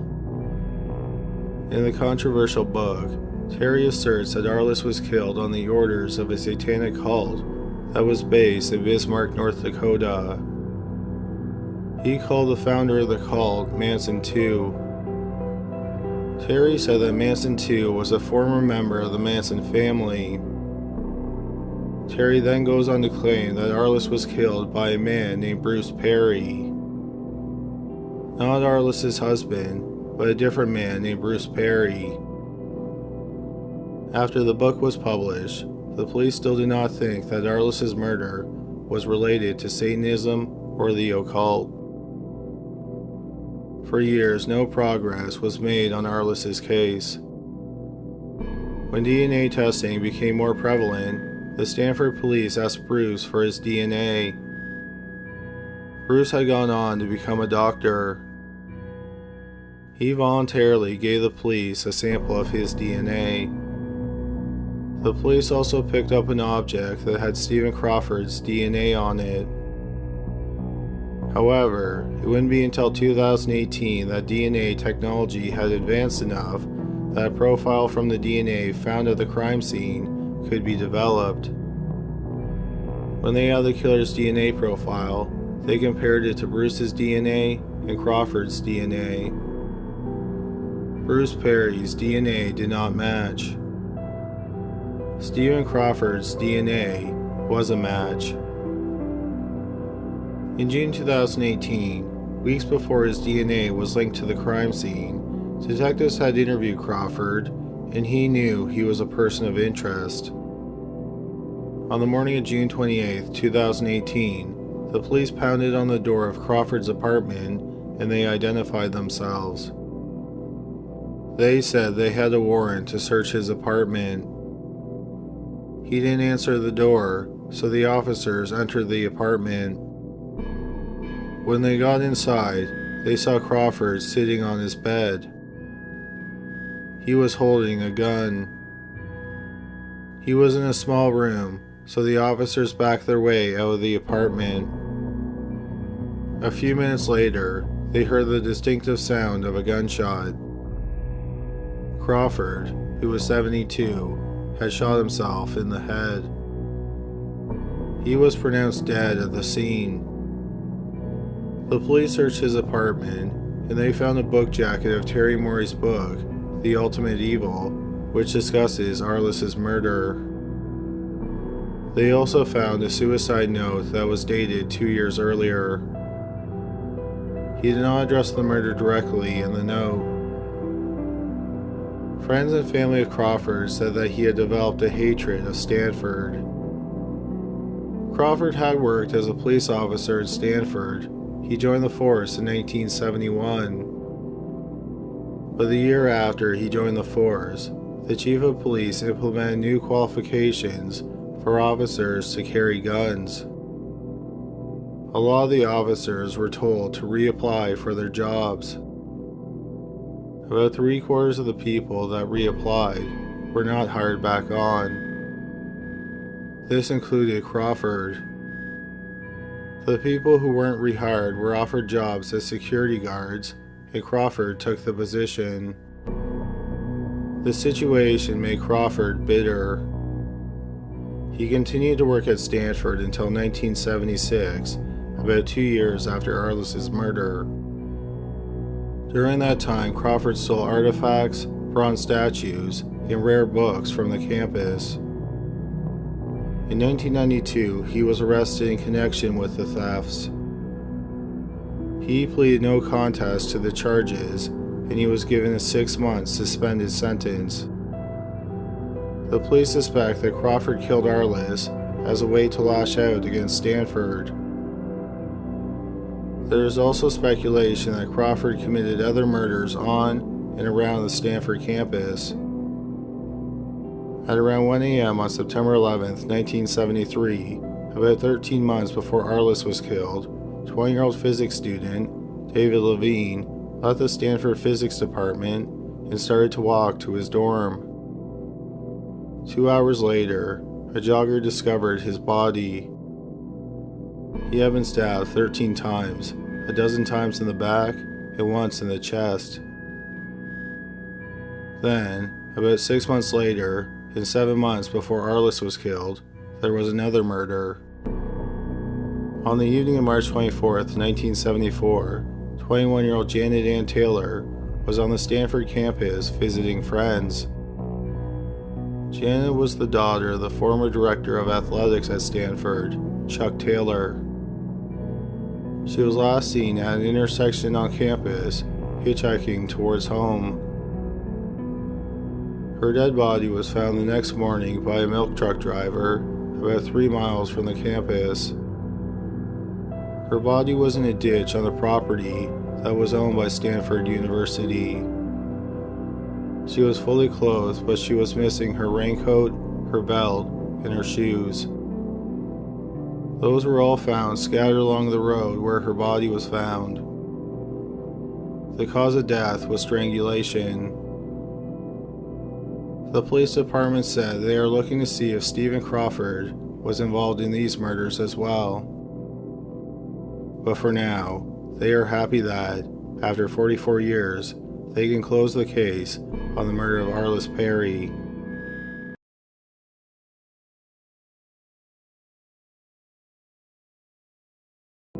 "36-year-old Brenda Schaefer lived with her parents in St. Matthews, Kentucky. She worked as a nursing assistant, and she was engaged to be married. At 3 p.m. on September 24, 1988, she left her parents' home to go on a date with her fiancé. Schaefer told her parents that she would be coming home that night. When she didn't return home, her parents called her fiancé, Mel Ignatow. He told them that she left his place a few hours earlier, around 11:30, and he had no idea where she was. Ignatow then called the police. Schaefer's car was found a few hours later. It was found abandoned on the side of the road, about half a mile from her house. Her right rear tire was flat, and the car had been vandalized. A window had been smashed, and the car radio was missing. After a few days, Schaefer was still missing, and her family told the police to investigate Ignatow. They said that Ignatow was abusive and controlling, and Schaefer was planning on leaving him. The police did investigate Ignatow, but they couldn't find any evidence that he had anything to do with her disappearance. 10 months after Schaefer disappeared, no trace of her had been found. Ignatow remained the police's prime suspect, and Ignatow had remained adamant they had nothing to do with Schaefer's disappearance. He even volunteered to testify in front of the grand jury. The district attorney decided to take him up on his offer. In his testimony, Ignatow mentioned a woman named Marianne Shore. He said that he and Shore started dating a month after Schaefer went missing. The district attorney thought that this was unusual, so he called Shore to testify. After a few questions, she was severely rattled, and she even ran away from the witness stand. After a few days of testifying, Shore and her lawyer approached the district attorney. Shore said that she and Ignatow had been having an affair before Schaefer went missing. Instead of leaving Schaefer, Ignatow said that he wanted to kill her. For several weeks, she and Ignatow worked on a plan on how they would torture and kill her. They decided the best place to do it was in Shore's home. They did tests in her house to see if anyone would hear screaming if they were standing outside. It turned out that when they were in the living room, no one outside would be able to hear someone scream. Shore said that on the day that Schaefer went missing, Schaefer went over to Ignatow's home. He pulled a gun on her and then tied her up and gagged her. He put her in the trunk of his car and drove to Shore's house. In the living room, he bound Schaefer to a glass-top coffee table. Before the murder, Ignatow and Shore wrote out a plan on how they wanted to rape, torture, and eventually murder Schaefer. They followed their step-by-step plan, checking off each item as they went, and Shore took photographs of the sexual assault and torture. Ignatow finally killed her with chloroform. The police asked Shore for the photographs of the torture, but she said she didn't have them. She said that Ignatow took the rolls of film and she had no idea where they were. But Shore did have something to share that would prove she was telling the truth. She knew where Schaefer's body was buried. She told the police the body was buried in a pre-dug grave in the woods behind her house. 16 months after she went missing, the police found Schaefer's body exactly where Shore said it would be. The police had Shore wear a wire, and she recorded a conversation with Ignatow. During the conversation, he talks about the burial site. Ignatow was arrested and was charged with Barbara Schaefer's murder. Only two things tied Ignatow to the murder. The first was the conversation that was recorded when Shore wore the wire, and the second was Shore's testimony. But the case wasn't a slam dunk for the district attorney. The first problem was that there was no physical evidence that connected Ignatow to the murder. Another problem was the quality of the audio of Shore and Ignatow's conversation about a burial site. Some of the key parts of their conversation were inaudible. When some members of the jury heard the recording, they didn't think that Ignatow was talking about a buried body. Instead, they thought he was talking about a buried safe, which had stolen items in it. The third problem with the district attorney's case was Mary Ann Shore. When Shore testified, she wore a short and revealing skirt. She also giggled while she testified. The jury disliked her and didn't believe her testimony. They thought it was more likely that she killed Schaefer because she was jealous. As a result of all these problems, Ignatow was acquitted of murder. He walked out of the courtroom a free man. After the verdict, the judge who presided over the case wrote a letter to Schaefer's father. In the letter, he blasted the jury's decision. He closed the letter by writing, "Whether in this world or another, one day, justice will be done." While Ignatow walked on the murder, Shore, who took a plea deal to testify against Ignatow, was sentenced to the maximum, 5 years in prison. 6 months after Ignatow was acquitted, a carpet layer was working on the house where Ignatow lived at the time of the murder. Under some old carpet, he found a bag of jewelry and he contacted the police. The jewelry belonged to Barbara Schaefer and it had not been seen since she went missing. The police searched the rest of the house and they found 3 undeveloped rolls of film. They had the photographs developed, over 100 in all, and they were horrifying. They depicted exactly what Mary Ann Shore said happened to Schaefer. In many of the photographs, Schaefer is bound to a glass-top coffee table. Ignatow's face wasn't in any of the photographs, but the police were able to match his body to the man in the photographs. After the photographs were found, Ignatow was arrested. Then, while standing in front of a judge, Ignatow confessed to torturing, raping, and murdering Barbara Schaefer. After he confessed, he turned to Schaefer's family and said that she died peacefully. Her family was beyond disgusted. Unfortunately, there was not much the police or the district attorney could do because Ignatow had already been acquitted of Schaefer's murder. If they charged him again, it would have been double jeopardy. All they could do was charge him with perjury. In 1992, he pleaded guilty to those charges, and he was sentenced to 9 years in prison. Ignatow, who bound his fiancée to a glass-top coffee table, and then tortured, raped, and murdered her, while his mistress took pictures of the rape and torture, only ended up serving 5 years in jail. In September 2008, Ignatow had been out of prison for almost 2 years. On September 1st, Ignatow, who was 70, fell into a glass-top coffee table. His head and arms were cut severely by the broken glass. There were signs that he desperately tried to crawl for help, but his attempts were unsuccessful. He bled to death, all alone in his apartment.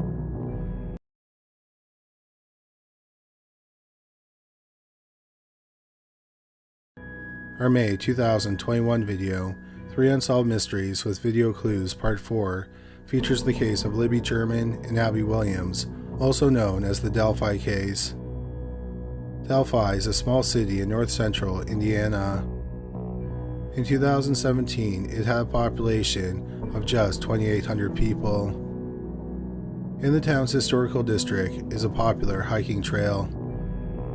On February 13, 2017, a pair of best friends, 14-year-old Liberty Libby German and 13-year-old Abigail Abby Williams, were hiking on the trail.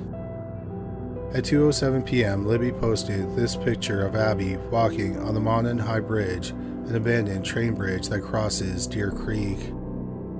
At 3:15, the girls were supposed to meet Libby's father, but neither arrived at the meeting spot. Their family searched for them for over 2 hours and found no trace of the girls, so they alerted the police.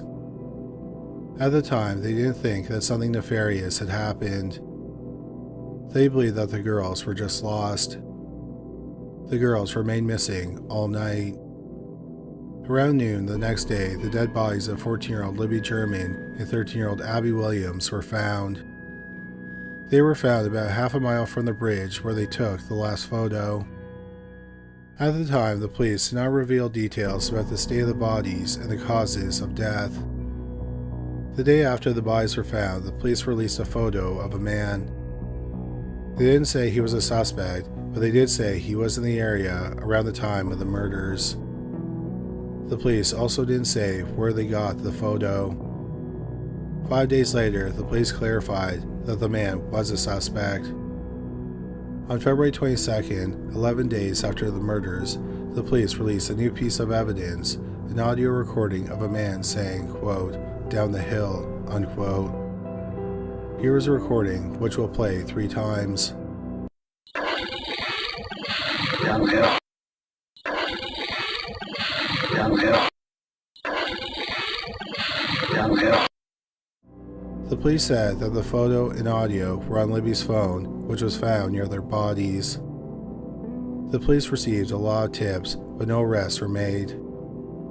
In July 2017, 5 months after the murders, the police released a sketch of the suspect that was developed on eyewitness accounts of people who were in the area. Once again, the police received many tips, but no arrests were made. In April 2019, nearly 2 years after Abby and Libby's murders, the police released a new sketch of the suspect, which they believed was more accurate than the original.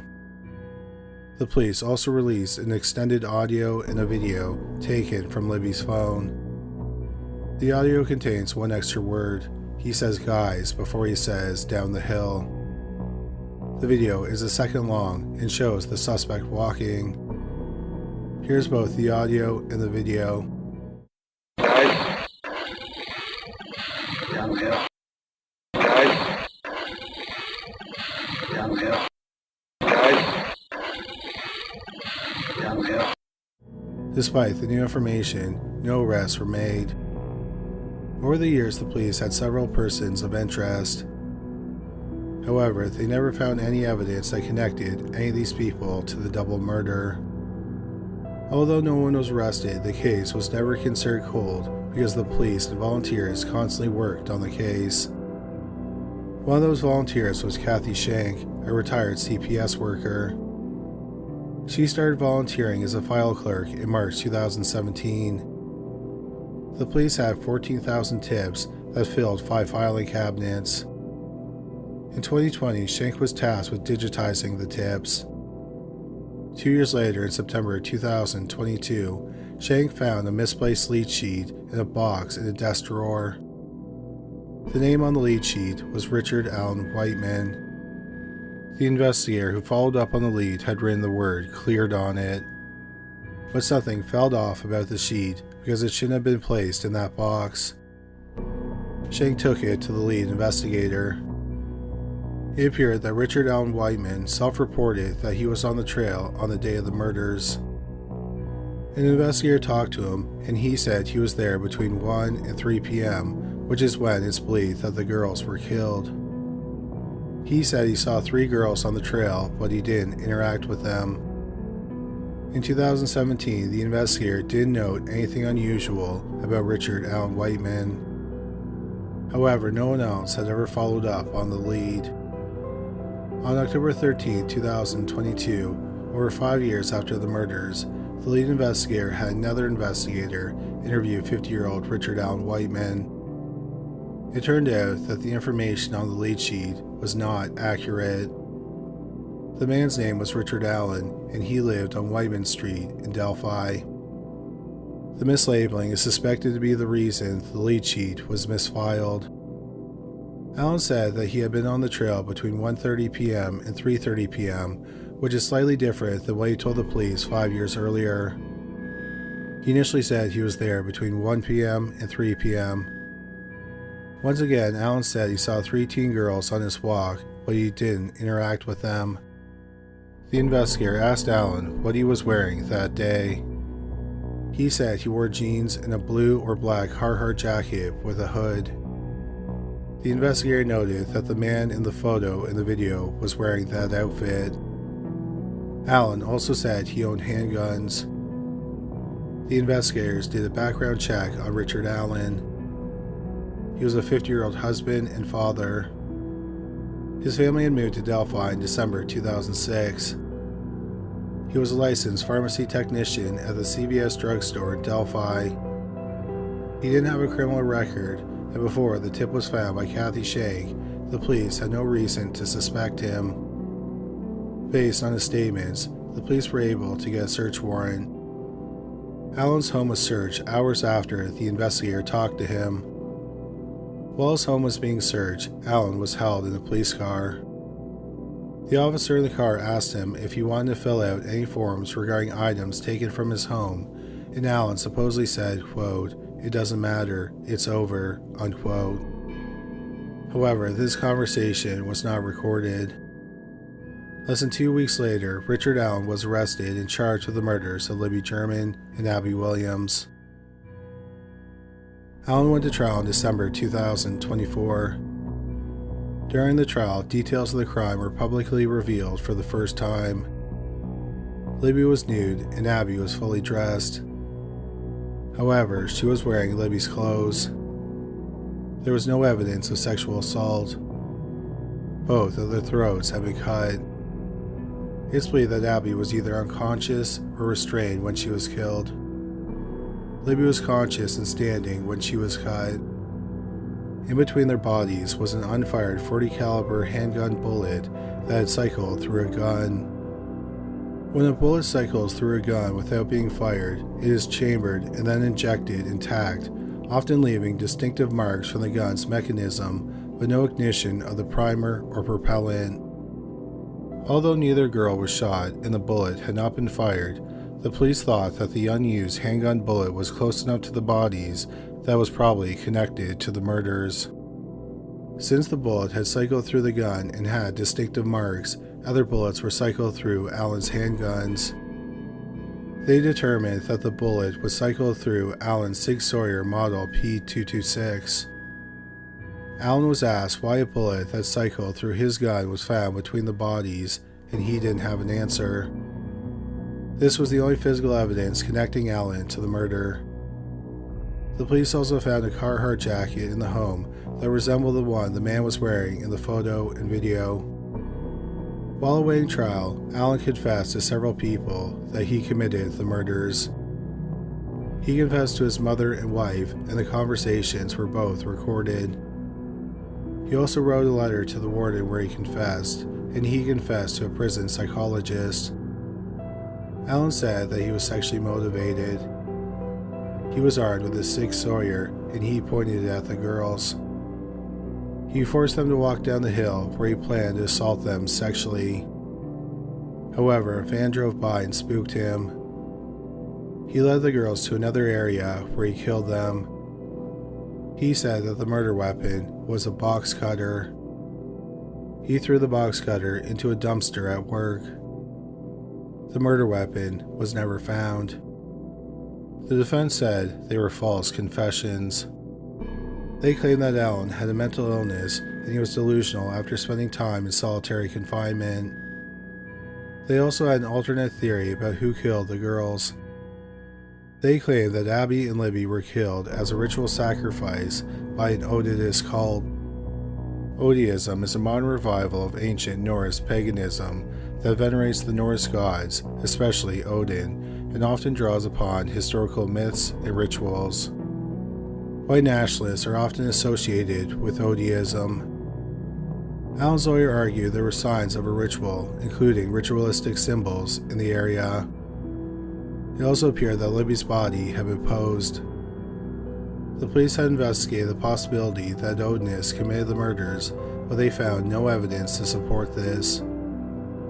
The trial lasted for 18 days, and then the jury deliberated for 19 hours over 3 days. Richard Allen was found guilty on all charges. He was given 130 years of prison, 65 years for each murder, to run consecutively. In July 2025, 52-year-old Richard Allen was transferred to the Lexington Assessment and Reception Area in Lexington, Oklahoma. His lawyers are currently appealing the case. There are many people who believe that Richard Allen is innocent. There's a website dedicated to clearing his name. On the same day that Allen's lawyers filed the appeal, they posted the full video from Libby's phone. Here's the entire 43-second clip.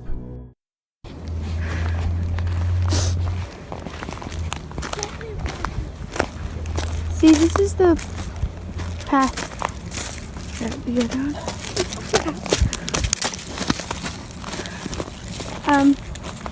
There's no path going there, so we have to go down here.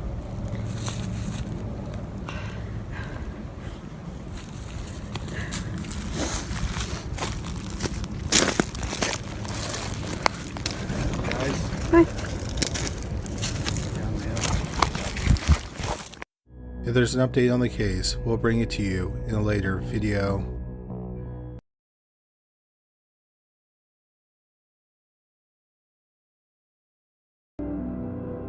Barry Heidnik was born in November 1943 in Eastlake, Ohio. His parents divorced when he was a year and a half old. He initially lived with his mother, but then, around the time he started school, he was sent to live with his father and stepmother. Heidnik had a rough childhood. He would wet the bed, and his father would humiliate him for it. His father would hang out the bed sheets so that the neighbors could see the bed sheets. When Heidnik was young, he fell out of a tree and landed on his head. The fall left Heidnik with a misshapen head. The other kids teased him and called him Football Head. Heidnik was obsessed with the military. His father ended up sending him to military school in the 9th grade. He did well there, and he had no disciplinary problems. but it was the first time he saw a psychiatrist because he claimed he was mentally unwell. He dropped out of military school after 2 years and he moved back home. He tried his hand at public school, but it only lasted 6 months. In 1961, Heidnik joined the army. He trained as a medic. In May 1962, he was sent to West Germany and he was stationed at a hospital. Heidnik saw a neurologist while he was stationed in Germany. He said he would get dizzy spells, headaches, and he would vomit. The doctor thought he had schizophrenia. 2 months after he saw the neurologist, he was sent back to the United States and he was hospitalized in Philadelphia, Pennsylvania. He was officially diagnosed with schizophrenia. 3 months later, Heidnik was honorably discharged from the army because he was deemed mentally ill. He received a pension for his 3 years in the army. Also, because he had been deemed mentally ill, he was able to start collecting Social Security. After Heidnik was discharged from the army, he tried to get a career in the healthcare industry, but he never lasted long at a job. Between 1963 and 1972, Heidnik was hospitalized at least 21 times. He also attempted suicide 13 times. This included breaking up a light bulb and swallowing the pieces with water. He also drove his motorcycle head-on into a truck. But several people thought that Heidnik was faking his mental illness. In fact, he had bragged to several people that he had manipulated doctors and he knew what answers they were looking for on tests. One test that Heidnik did take was an IQ test, and he had an IQ of around 148. Anything above 130 is considered high intelligence. In the fall of 1976, Heidnik established his own religion and he declared himself bishop. At most, his religion had a congregation of about 50 people. Using the church as a tax shelter, he invested money in the stock market. Heidnik was a shrewd investor. In 1975, he had $1,500 in his portfolio. He would take the money from his pension, money he received from Social Security, and his religious followers' money, and put it into the portfolio. Because of Heidnik's investments, the portfolio would eventually grow to have $500,000 in it. One place that Heidnik invested the money was buying stock in Playboy. Using the money, Heidnik bought himself a 1987 Coupe de Ville and a 1971 Rolls-Royce.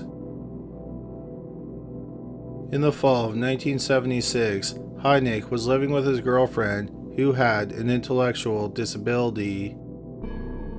An IQ score of 100 is considered average. A person with an IQ below 69 is considered to have an intellectual disability. Heidnik's girlfriend's IQ was around 49. She had a sister who had been in an institute from the age of 14. The sister had an IQ of around 30. One day, Heidnik checked the sister out of the center and promised to return her. But he never brought her back to the center. Over a week later, a representative from the center and a police officer went to Heidnik's apartment.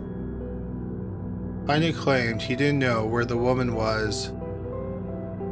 The apartment building was searched.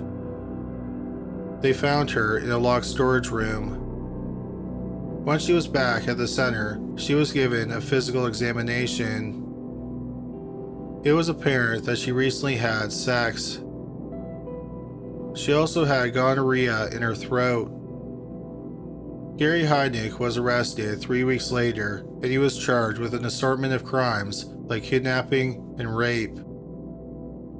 Heidnik went to trial for those charges in November 1978, and he testified on his own behalf. He said that the woman wanted to stay with him because she did not like living at the center. Heidnik was ultimately found guilty of lesser charges like unlawful restraint and recklessly endangering another person. He was sentenced to 3 to 7 years in prison. But Heidnik never spent a day in prison. Over the next 3 years, he spent his time in psychiatric hospitals. He kept being transferred between half a dozen hospitals. He was released in April 1983. In 1984, Heidnik purchased a house in North Philadelphia. On the night of November 26, 1986, 25-year-old Josefina Rivera, who was a sex worker, was out working the streets of Philadelphia. Hours earlier, she had gotten into a fight with her boyfriend. Her plan for that night was to make enough money to pay for Thanksgiving dinner for her family.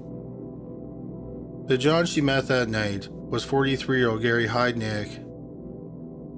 Heidnik took her back to his home. Once he got her inside the house, he forced her into the basement and chained her to a pipe. Using a pickaxe, he started chipping away at the cement basement floor. Once he removed enough cement, he started digging a hole in the dirt with a shovel. As Heidnik dug, he explained to Rivera that he always wanted a big family. He explained that his plan was to get 10 women and keep them locked up in the basement. He planned to get them all pregnant. After digging for a while, Heidnik went upstairs and left Rivera chained up in the basement. Rivera was able to free herself and she tried to climb out a basement window. When she couldn't get out of the window, she started screaming for help. Someone heard her screaming. Unfortunately, that someone was Gary Heidnik. He returned to the basement and beat Rivera with a stick. He forced her to get into the freshly dug hole. He had her get into a sitting position and then forced her head down towards her chest. He chained her up so she had to stay in that position. Because of the way her head was positioned, she struggled to breathe. Then he put a piece of plywood over the hole and placed some heavy objects on the plywood. To make sure no one would hear Rivera if she screamed, Heidnik tuned the radio to a station that played hard rock music, and he turned it up as loud as it could go. He then left the basement. Rivera stayed in that painful position, struggling to breathe, for 27 hours. When Heidnik returned to the basement, he was not alone. He had 24-year-old Sandra Lindsay with him. Heidnik had met Lindsay years earlier when they were both in a psychiatric hospital. Lindsay had an intellectual disability. When Heidnik got into the basement, he removed the plywood board and he allowed Rivera to stand up. However, he kept her chained to a pipe. For the next several weeks, Heidnik kept the women chained up in the basement. He would beat, torture, and sexually assault them. When Rivera didn't come home, no one reported her missing. Her boyfriend assumed she had took off because of their fight. When Lindsay went missing, her mother searched for her. She also reported her missing to the police. She told them that she thought a man named Gary may have kidnapped her. She even gave the police Heidnik's phone number and address. The police called the phone number that she gave them, but no one answered the phone. An officer went to the house and no one came to the door. After attempting to make contact on the phone and in person, the police stopped investigating. Unfortunately, the police never did a record search to see who Gary was. If they did, they would have seen he was convicted for holding a woman against her will and they may have investigated the lead further.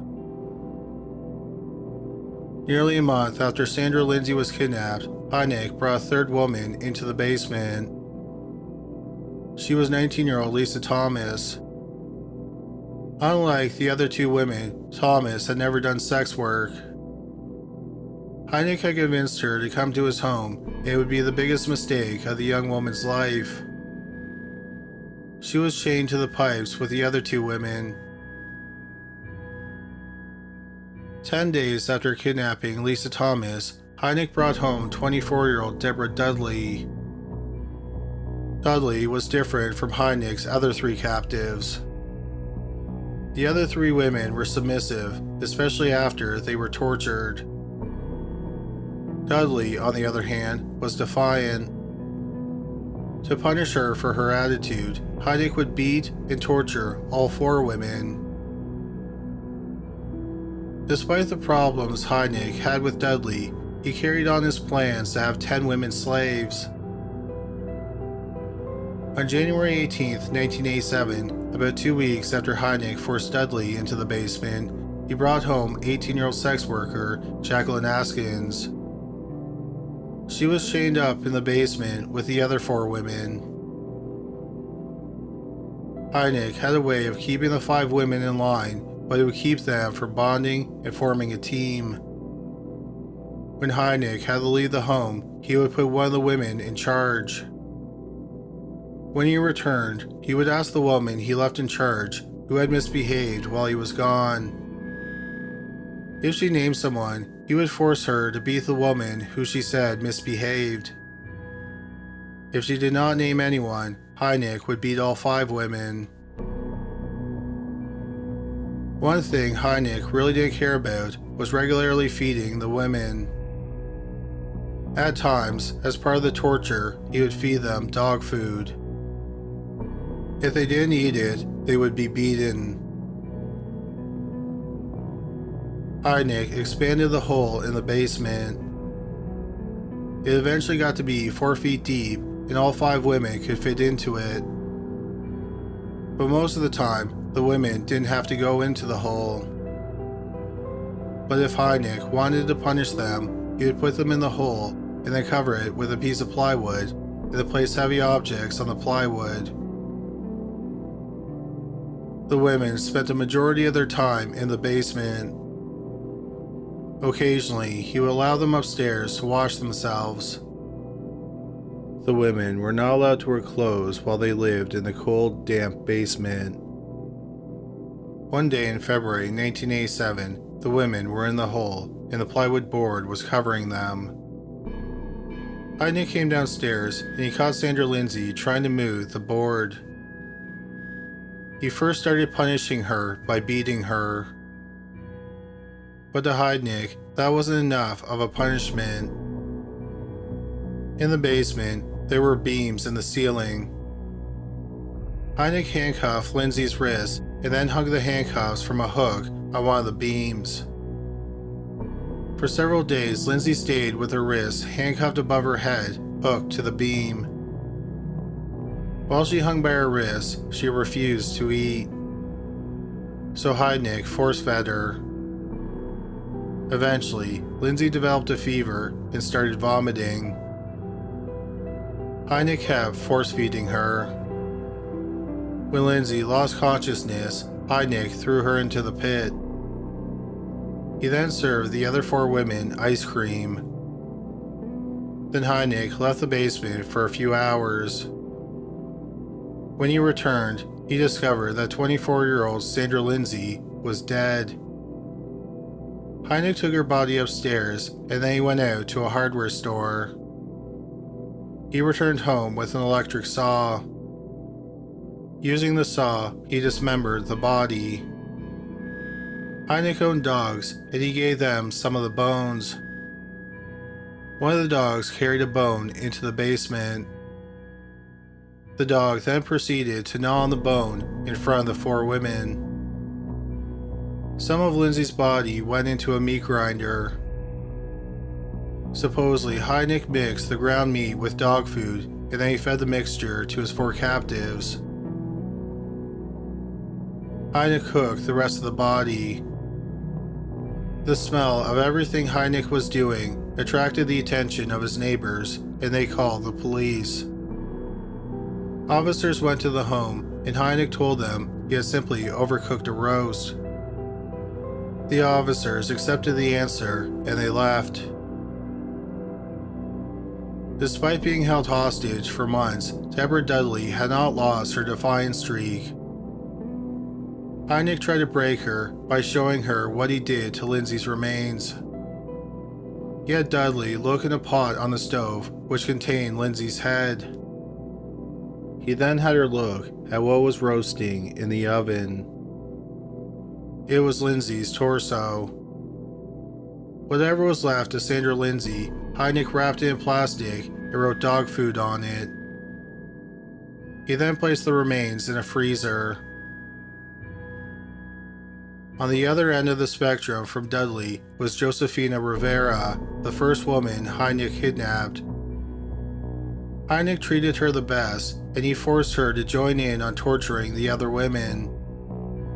Heidnik tortured the women in several ways. In March 1987, he started using electricity to hurt the women. He would have Rivera put some water in the pit, and then the women were forced to stand in the water. Heidnik would then dip a live electrical cord in the water so that all three would be electrocuted. Afterward, he would make them sleep in the waterlogged pit. On March 18, 1987, Heidnik was electrocuting the women. The cord made contact with 23-year-old Deborah Dudley's chin. She fell and started convulsing. When she stopped convulsing, Heidnik checked her vitals and determined that she was dead. Heidnik wrapped up Dudley's body and put it in the freezer. Afterward, Heidnik made Josefina Rivera write out a confession saying that she had helped kill Dudley. He then had her sign and date it. He told her that if she went to the police, he would show them the confession and she would be arrested as his accomplice. After signing the confession, Rivera got more freedom. On the same day Dudley was killed, Heidnik let Rivera go upstairs to get dressed. Heidnik also started taking Rivera on excursions out of the home. They would go out shopping and dine out at restaurants. She also helped Heidnik on March 22nd when he dumped Dudley's body in some woods in New Jersey. The next day, Rivera went with Heidnik as he looked for a new woman to add to his collection. They came across a sex worker named Agnes Adams. Rivera convinced her to get into the car and they went back to Heidnik's home. When they got there, Adams was led to the basement and chained up with the other three women. After they got Adams chained up, Rivera asked Heidnik for a favor. She wanted to visit her family for a few hours. She promised Heidnik that when he picked her up later that day, she would have another woman with her. Against his better judgment, Heidnik agreed to let her go. On the afternoon of March 23, 1987, he dropped her off at the apartment that she shared with her boyfriend. Once Rivera was in the apartment, she had her boyfriend call the police. Officers arrived at the apartment and Rivera told them about her 4-month ordeal. Initially, the officers didn't believe her, but she was able to convince them that she was telling the truth, and they went to Heidnik's home. They were horrified by what they found. Heidnik was arrested, and the other 3 women were freed. Lisa Thomas had been held captive for 3 months, and Jacqueline Askin had been in the basement for just over 2 months. Agnes Adams had just been kidnapped hours before Heidnik was arrested. At Heidnik's arraignment, Heidnik claimed that the women were already in the basement when he moved in. But all the women denied this, and they told the police their stories about being kidnapped and tortured.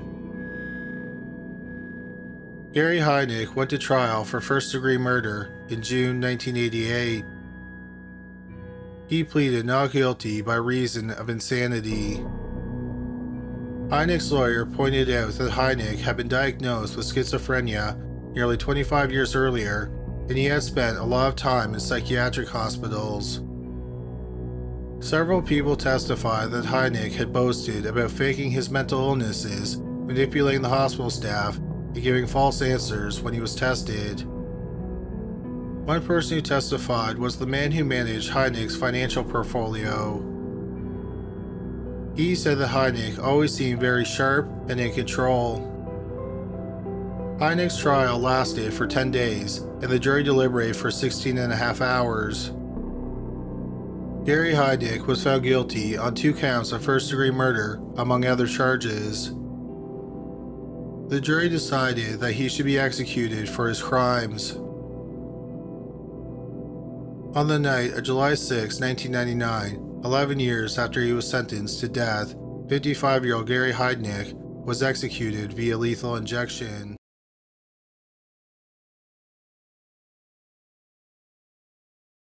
On October 7, 1994, the police were called to the apartment of 34-year-old Thierry Bizeny. Bizeny was a restaurateur and classical musician. His parents had not heard from him in 3 days. They went to his apartment and found his dead body on the inside of the door. Bizeny had been shot to death 3 days earlier. He had been shot 4 times in the head and once in the back with a .22 caliber handgun. His skull had also been crushed with a pot plant. There were no signs of a break-in or forced entry. There were also no signs of a struggle. It appeared that a guest of Bizeny had shot him to death, grabbed a few items, and left. His checkbook, wallet with credit card and driver's license, alarm clock, and answering machine were stolen. Although Bizeny had been robbed, the police did not get the sense that the motive of the murder was robbery. But who would want to kill the 34-year-old man? Bizeny was a gay man, and at the time, there had been a spat of gay men murdered in Paris. In the past several weeks leading up to Bizeny's murder, 7 gay men had been shot to death with a .22 caliber handgun. They were killed near the front door of their homes. But the bodies of the other victims had been sexually mutilated or violated in some way. Their homes had also been ransacked. So the police thought that Bizeny was possibly a copycat killing. A short time later, the police got a lead in Bizeny's murder. A man had tried to buy a VCR with a check belonging to Thierry Bizeny. The man gave him Bizeny's driver's license as proof he was Bizeny. The clerk noted that the picture on the license was of the man standing before him. But then the clerk noted that the man's signature did not match the one on the ID. He then saw that the driver's license had been tampered with. Another photo had been poorly placed over the original photograph. The shop assistant called the police. The man ran from the store. The police believe that the man killed Bizeny. The police collected the driver's license with the killer's photograph. The photograph was sent out to members of the police department. 6 weeks after the murder, on November 15, 1994, the police were called to the world-famous Moulin Rouge. A man had been harassing a woman in front of the cabaret. The responding officer recognized the man as the one who was wanted for the murder of 34-year-old Thierry Bizeny. The man was arrested. He was identified as 22-year-old Nicolas Claux, who also went by Nico. The police got a search warrant for his apartment. What they found shocked them. Human bones, teeth, bags of blood, and human ash were found throughout his apartment. Under the bed, they found a .22 caliber handgun. Ballistic testing was done, and it was determined that was the murder weapon. The police confronted Claux with the results of the ballistic testing and what they had found in his home. Claux then told the police about his bizarre life. Nicolas Claux was born in March 1972 in the African country of Cameroon. His parents were both French. His father worked in international financing for a bank, so they were in Cameroon for his job. Claux was an only child. From ages 5 to 7, the family lived in London, England. When he was 7, his family moved to Paris. He said his parents gave him everything he wanted in terms of material items, but they were cold and distant. One day when Claux was 10, he asked his maternal grandfather to play tennis with him, but his grandfather resisted. Claux was finally able to convince him to play. But as soon as they started playing, his grandfather suddenly dropped dead. He was killed by a cerebral hemorrhage. Claux's mother believed that he had killed his grandfather with supernatural powers. The tragedy kick-started Claux's fascination with death. He became obsessed with the supernatural and the occult. He also started torturing animals. From ages 12 to 16, Claux's family lived in Portugal. Claux felt isolated because he didn't speak Portuguese.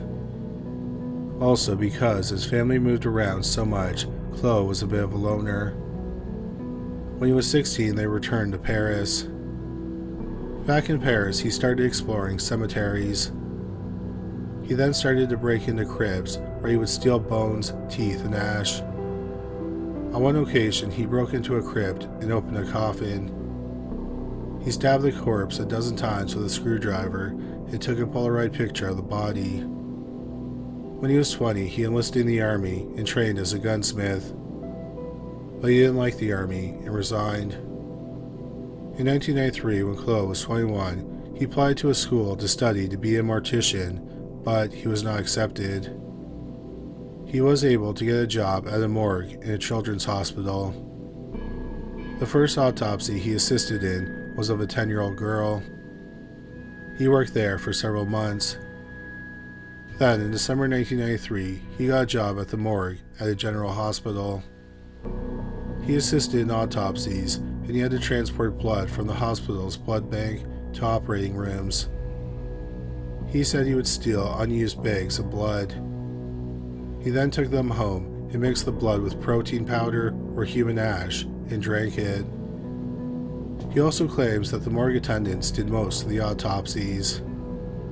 The pathologist only dissected organs, so he was often left alone with bodies.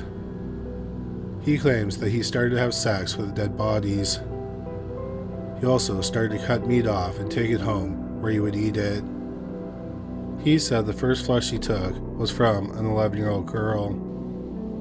The police asked Claux how he felt after he ate human flesh for the first time, and he said, quote, "To be honest, I said to myself, wow, now I'm a cannibal, cool," unquote. Claux said that he murdered Thierry Bizigny simply because he wanted to kill someone. He heard about the murders of the gay men and thought if he killed a gay man, the police would assume it was the work of the serial killer. He also knew that gay men met on Minitel. Minitel was a French-designed open computer network that was popular in France before the World Wide Web became commonplace. Claux contacted Bizigny, and Bizigny invited him over to his apartment. Claux said that he went there with a gun.